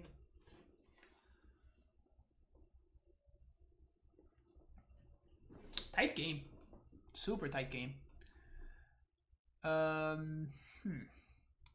Seals look weird. Feel like I won't. Oh yeah, that's true. I almost forgot that we have Scapeshift in our deck still.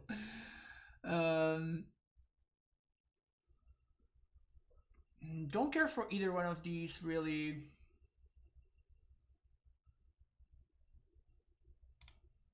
Path is just better. Let's go.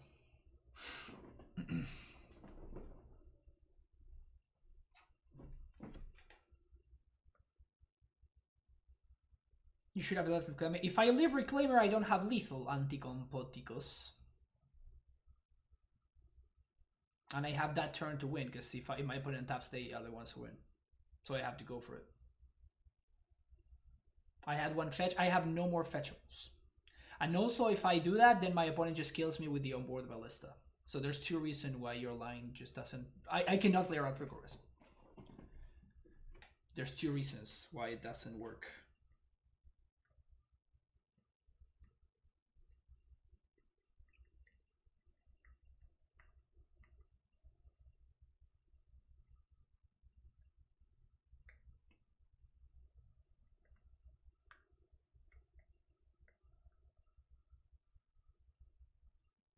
I thought I had not fetched the Temple Garden.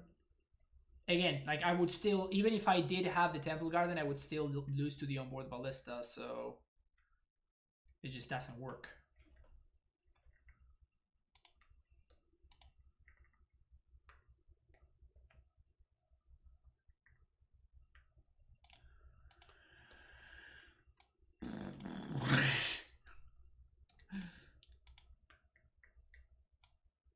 Brutal. Okay, down to 6 we go. Jeff kept 7.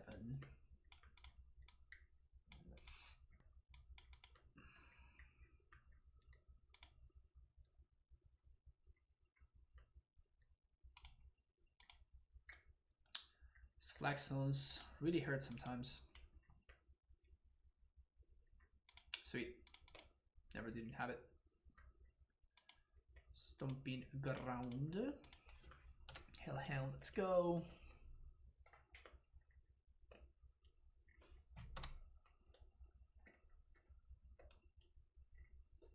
Okay.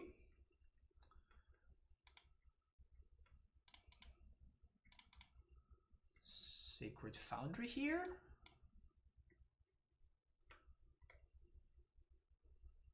Yeah.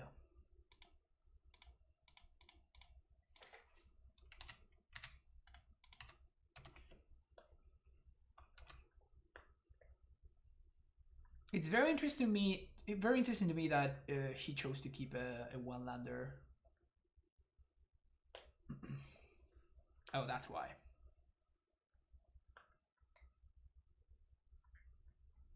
That's why he chose to keep a 1-lander. Sky is... This clause... pretty freaking relevant right about now.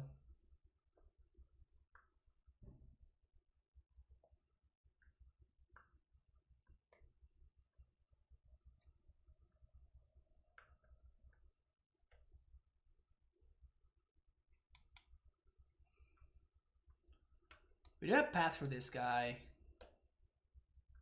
Hopefully we draw that. Temple Garden.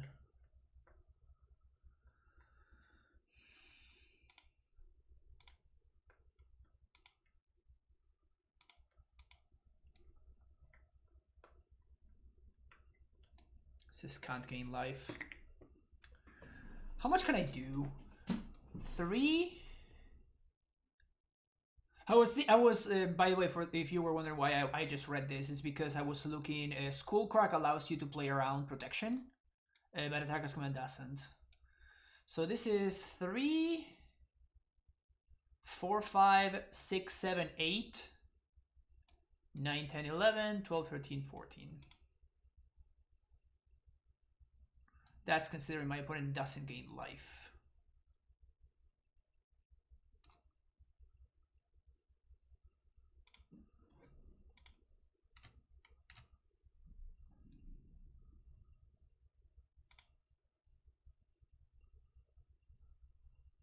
To be able to we're not playing again. If I don't play the land, then we don't have lethal. You're missing the point that we just don't have lethal if we don't do the exactly all the stuff that I did. Anti-compoticos.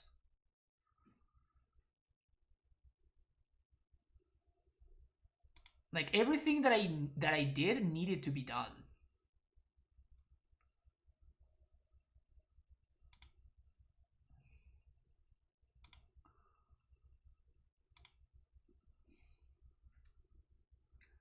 I'm pretty interested in making sure that I can guarantee all the damage goes through here.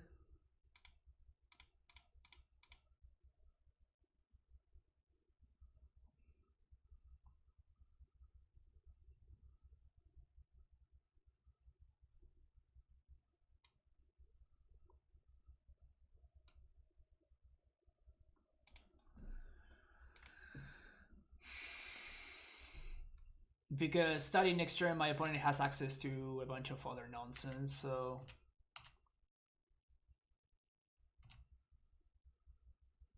Second Giver.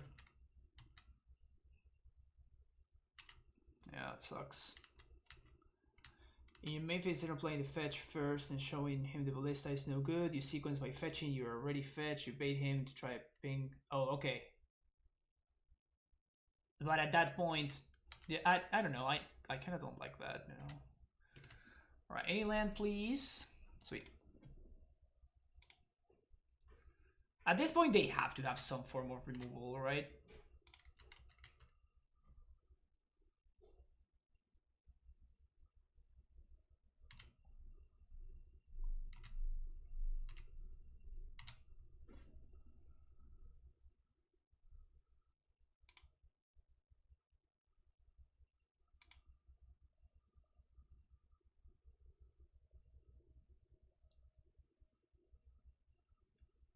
I'm not slow rolling him, I'm just trying to make sure that he's the first one to make a move with this Aether Vial.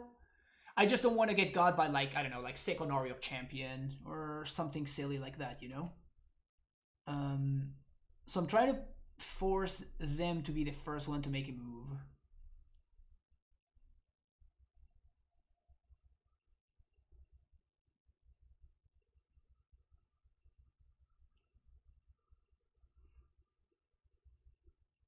Giver.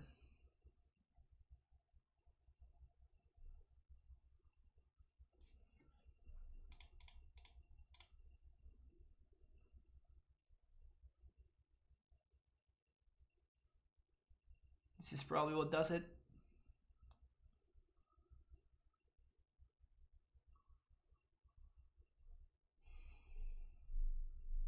Because now they can, like, exile my dude, then exile their own dude, and I gain a life, right? So if they gain 1 life here, then we get caught.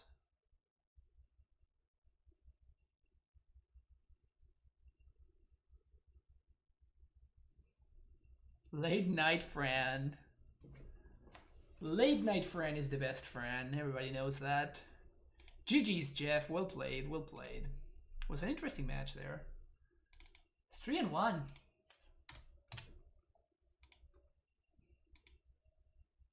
Every single game that I've lost with this deck is because I drew the card Scapeshift.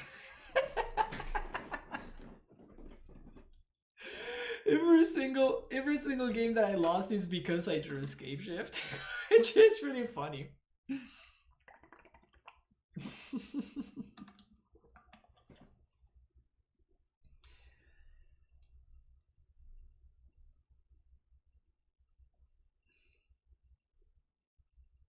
Yeah, so what you were saying, Anticompoticos, is that the problem with that line, the problem with like forcing my opponent is like if I don't make sure that the ballista is good, then my opponent can actually get me with the ballista. Because they can activate at instant speed, and then we're still in the same scenario where I am forced into using my Reclaimer because otherwise one of my creatures dies, and then my opponent can just chump block the other one. Yes. Hell yeah, I'm gonna keep this.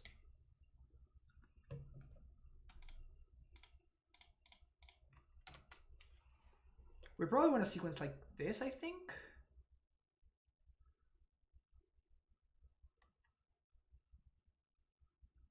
Oh, don't have Lava Dart. Oh my god, we can never beat this.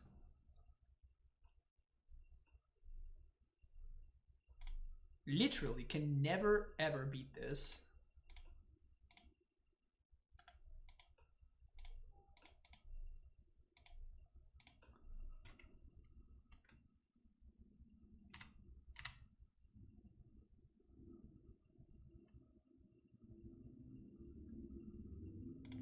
Oh, I punted. I had to play this. This is so much better.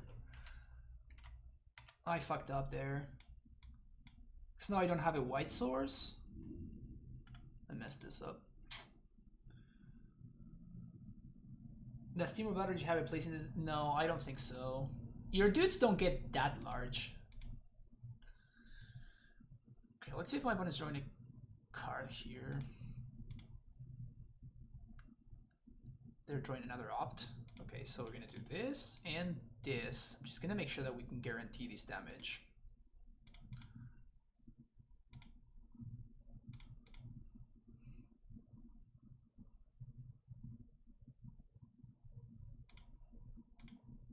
The cash will swing for 10.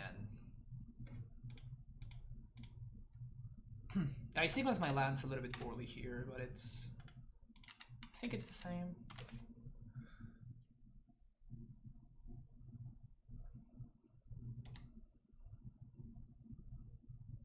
Alright, at this point we need something. Oh my god.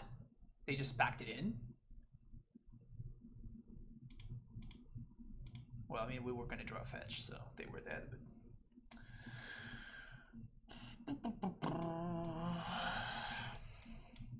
Sweet. Easy sideboarding.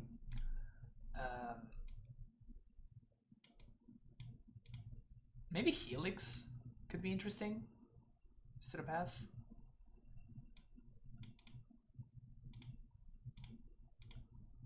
That was beautiful, I know, right? Terrible matchup. Just make sure your opponent doesn't draw lands. Easy game, easy life. I don't think that this is going to be a grindy one. And I also don't really care for Veil of Summer. Silo Primordium is maybe interesting. Dumping Spheres also may be interesting. They seem a little bit too narrow for my taste. Well, this is a hand that I'm not going to be keeping.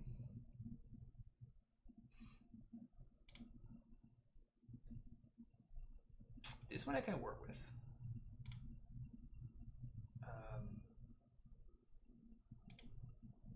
Skip the Hellhound.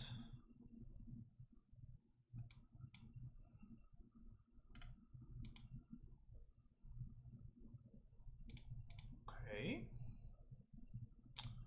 Bubble myself. I'm looking for a land. Soaring Seacliff. Yeah, that's not the one that I want to draw. So do Sacred Foundry. Play Step Links, pass.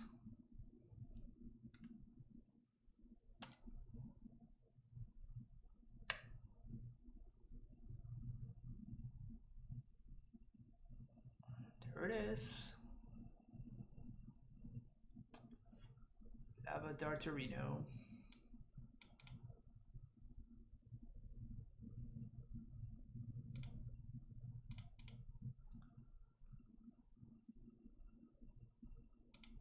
Stomping Ground here.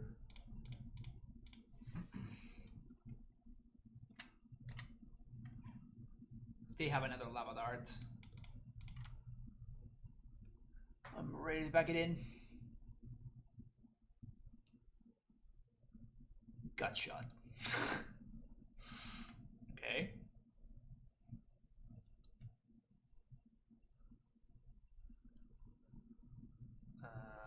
Huh.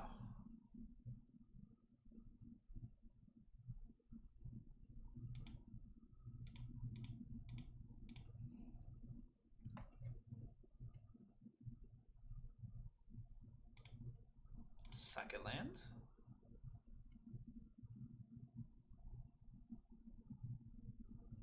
Yeah. This is kind of okay.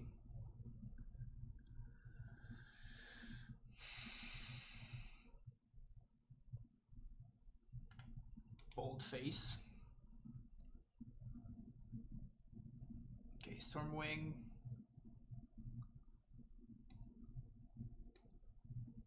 Just gonna main phase bolt this thing. Then I'm gonna put lures in hand. Bottom top is what they did.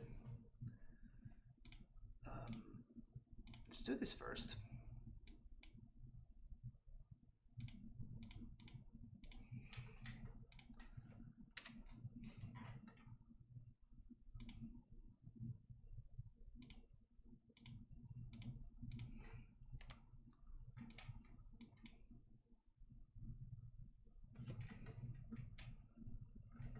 Swifty.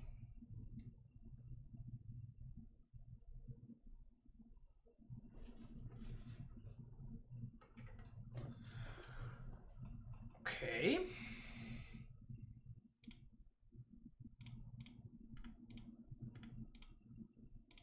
I think I'm just getting a Step Links here.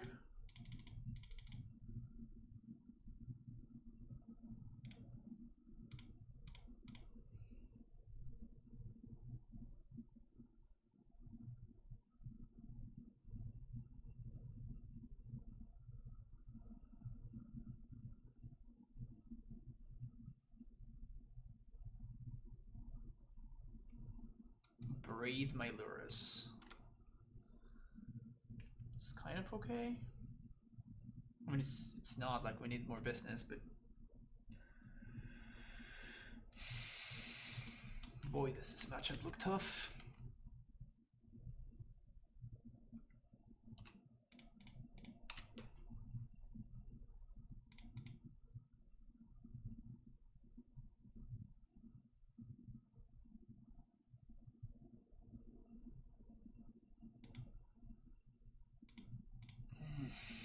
Gross.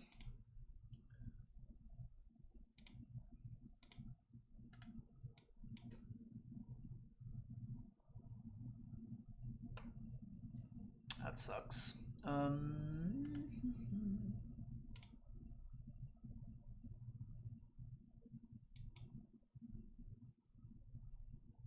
Reclaimer is probably my best roll right here. I think I'm supposed to kill this because of light up the stage. If they have another Stormwing, I'm gonna be very, very sad, but alright, Reclaimer.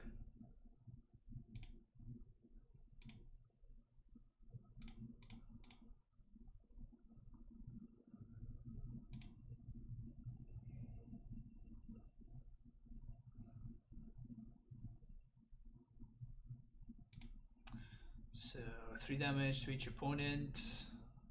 Creatures. Okay, +1/+1.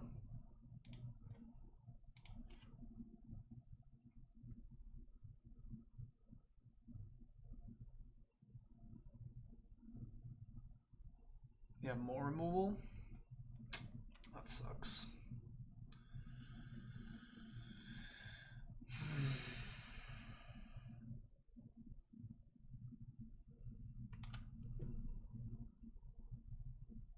Maybe actually I should be playing Field of the Dead in this matchup. Yeah, I'm going to play Field of the Dead in the next game.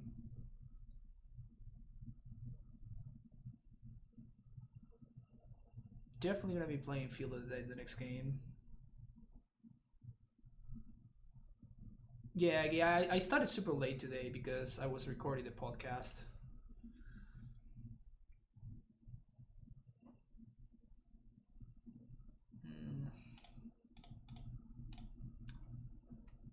These guys are not that good here.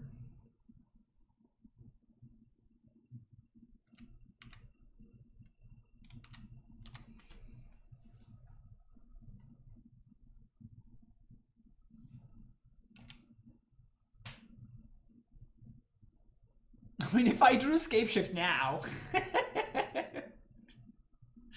it would be pretty good. If I told you it was a dirty Neo player would still love you? No, definitely not. That's basically like my limit as far as love goes.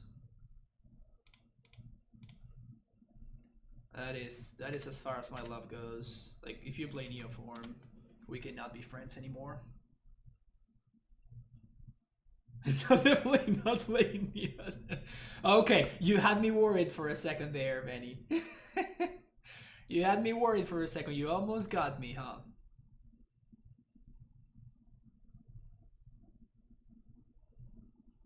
Totally hypothetical. Okay, cool. Good to know. No blocks. I'm playing to win, baby. Ugh.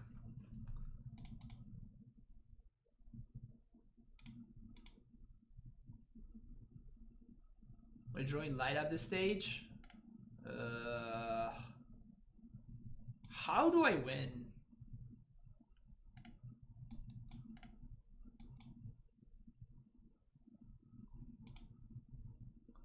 We can't win. We just cannot beat the light up the stage.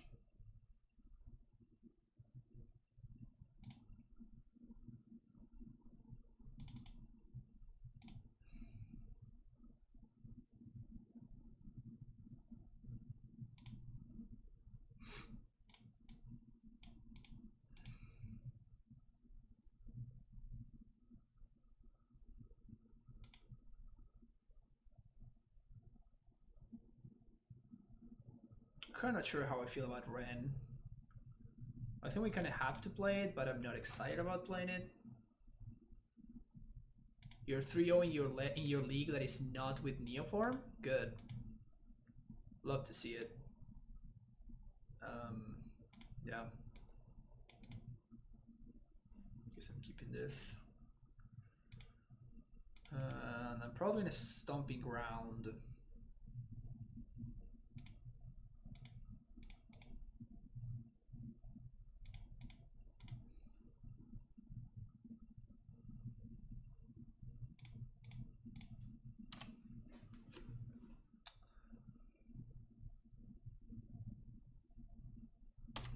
Maybe I should have played Hellhound there.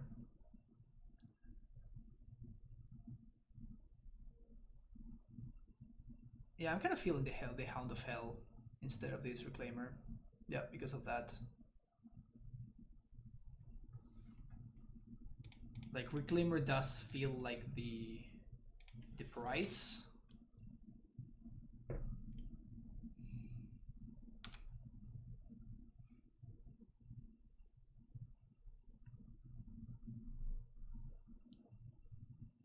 We knew they had that Siemens.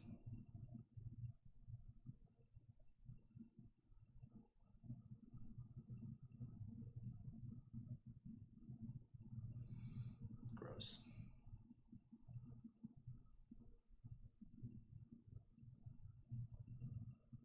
At least they don't have light up the stage.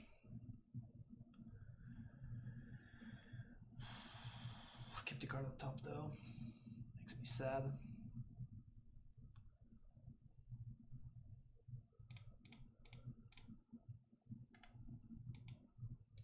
Holding on to this in case I draw another landfall creature.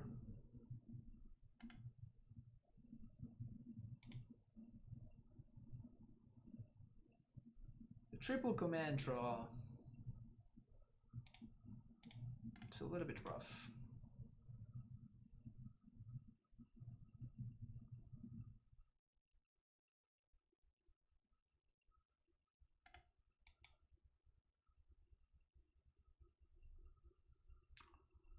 Ooh.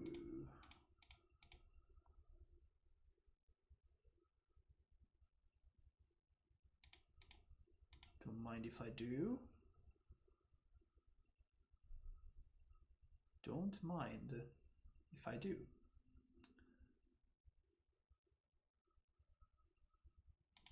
Well, this is incredible news for us. My opponent using resources to kill this Ren? It's kind of best case scenario. Yeah, that's awesome.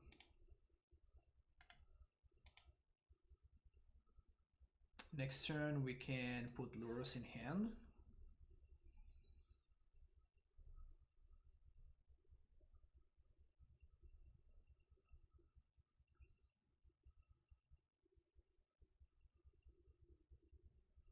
Seems like to light up the stage. Lava darting to light up the stage, yep.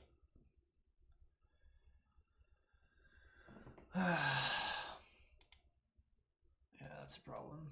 We also have the lava dart. Shoot.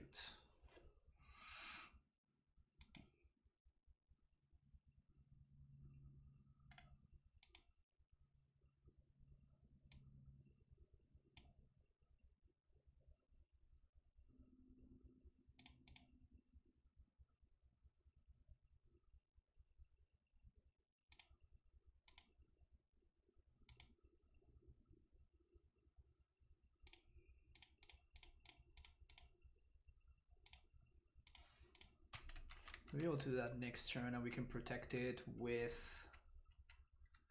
command. We can't protect it from bold, but we can protect it from the lava darts nonsense that my opponent's got going on over there. And we're gonna be able to Reclaimer as well, which is pretty sweet.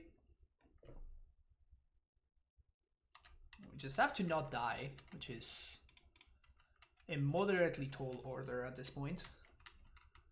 I have only 2 cards in hand though.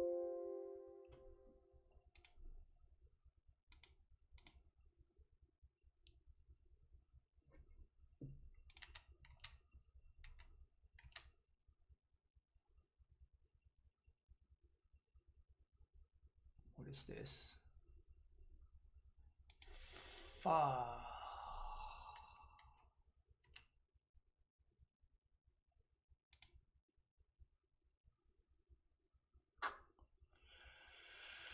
Yowza! So we're probably dead now?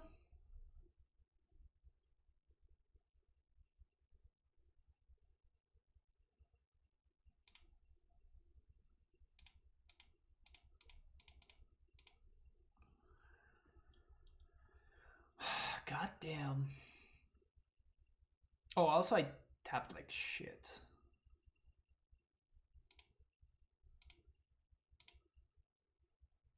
I wanted to get the Hellhound.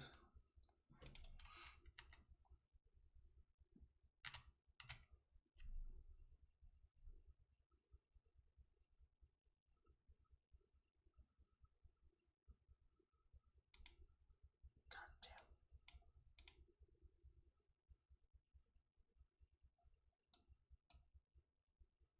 damn. Ugh. That's too much, right? Yeah. All right, we had a good run.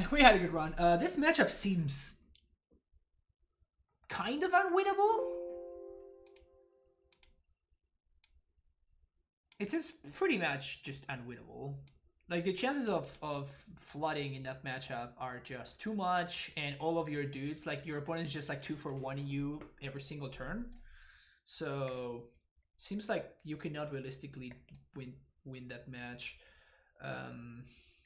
Maybe if my Reclaimer had survived, it still feels pretty awful. But okay, yeah, I mean, this deck was fun. This deck was fun. It definitely forced me to think in ways that I have never thought of before, which is pretty cool. I don't know how much you can really work with this.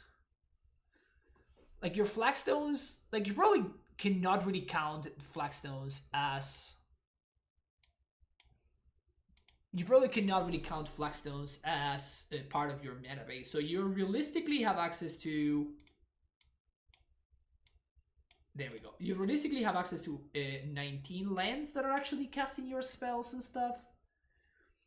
I guess it's not the worst, but we had mana issues so many times, particularly with like Atarka's Command. Like all of these cards do not help me cast Atarka's Command. So we only have 19 lands that helps us cast Atarka's Command. With Ren and 6, same issue. It's cool.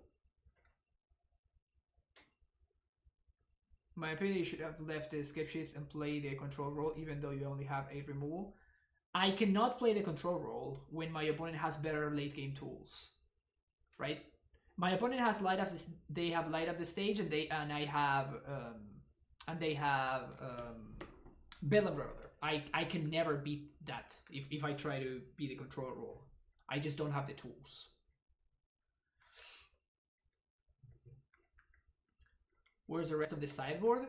Oh, there were 4 Scapeshifts in the main deck, which were awful every time I drew them, so I just cut them and I just make the deck better. Could Hexdrinker be good in this kind of deck? Seems like it could use a mana sink. You know what? That's actually not bad. Maybe even something like Tarmogoyf?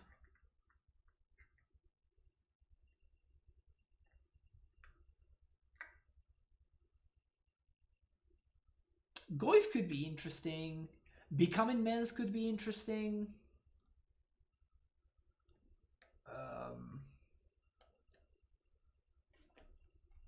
Yeah, because I kind of don't like the paths in the main deck. So maybe we could do just like play a couple more threats. The problem with Goyf is that in very... Oh, that's right. It's called Tarmogoyf. The problem with Goyf is that very often is going to be just like an instant land. So it's going to be pretty tiny. So maybe something like Becoming Mens could be better. Just as a 1 or 2 off. Well, I guess I'm going to have to write the word immense, don't I?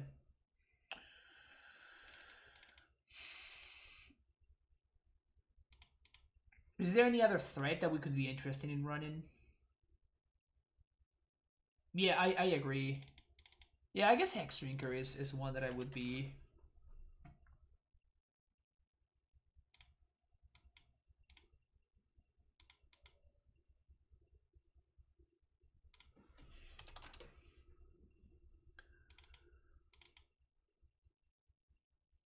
The problem is that Hexdrinker is kind of a bad 1-drop. Like, it's not really a 1-drop, right? Unless you don't care about it. Like, it's just a 1 mana 2/1. At that point, maybe playing Goblin Guide is just better. Was Rush Fire Elemental decent? It was actually very good, yeah.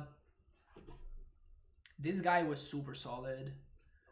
We could also be playing Plated Geopede, which I'm kind of not opposed to, honestly.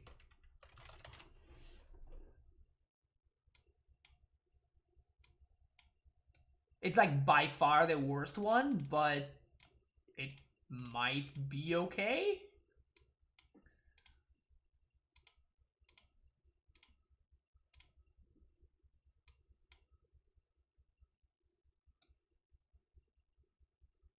Also, this one is super weird. I kind of want to play one more land. Maybe there's another one of these style of lands that I could play. Ooh, there's the Fling Land? What's the name of the Fling Land? That could be so sick, actually. The set is Zendikar Rising.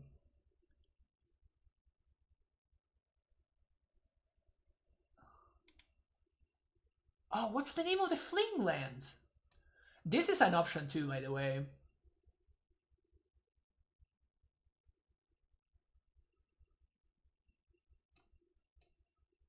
This seems not bad at all.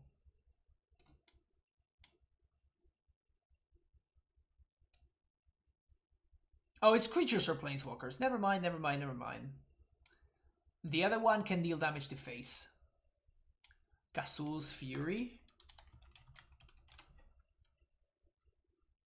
Hell yeah. That's what I'm talking about.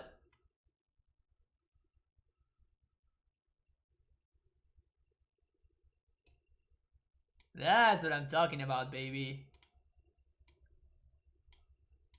When you need a land drop, it's a land drop, and when you need a way to end the game, it's a way to end the game. Alright, I'm feeling this one. I am feeling this one, chat. I don't know if I would play more than with a single copy, but... So now we're playing like a virtual 27 lands. But we have more landfall creatures because of the Geopedes. So it makes sense to play a couple more lands.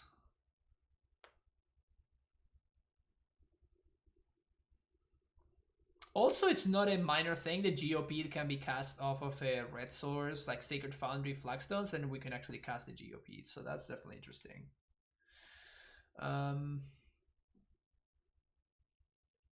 Oh, the Gutshot land. Yeah. I know which one you're talking about. I feel like this one's going to be better, right?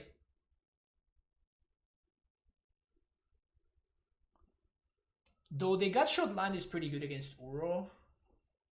Basically, when your opponent plays the Uro, you ping it with the Gutshot land and it gets exiled instead of going to the graveyard. But I feel like this one is a little bit more... makes a little bit more sense with what the deck is trying to do. This can just like destroy your face. All right, this seems interesting. This deck was fun. I might revisit this at some point down the line. Also, I don't understand why we're playing so many Sacred Foundries. I guess that your turn 1 plays are... No, not even. Huh. Feels like I struggled a lot to find green sources. Like multiple times I was stuck on green mana.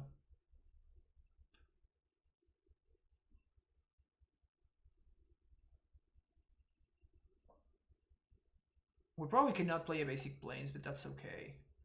Because we already have multiple only white sources with the Flagstones and the Jury Step. It's basically colorless land that doesn't do anything. You never want to draw it ever.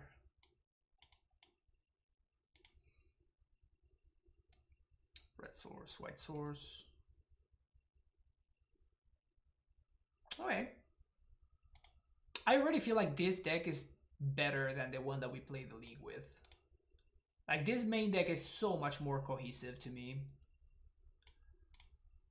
This main deck is so much more cohesive. Instead of having a card that doesn't do anything unless you already have creatures in play. Granted, there was that situation that we would have won if we top that Scapeshift in that very last match, but like, that's just not particular. It's just not reliable. I was wrong to attack me for 6, wasn't it? Yeah, I think that you would have had a better shot. I feel like you were playing to win, which I think it's often correct. But with the Ballistas, I think that you actually could manage to stabilize. Jeff, good games, by the way. They were very entertaining. Are you sure that I play 2 Stomping Ground and 1 Temple Garden? Well, we ran out of Flagstones very, very much. I kind of would like to have access to 1 more Stomping Ground, but we did run out of Flagstones targets very, very easily.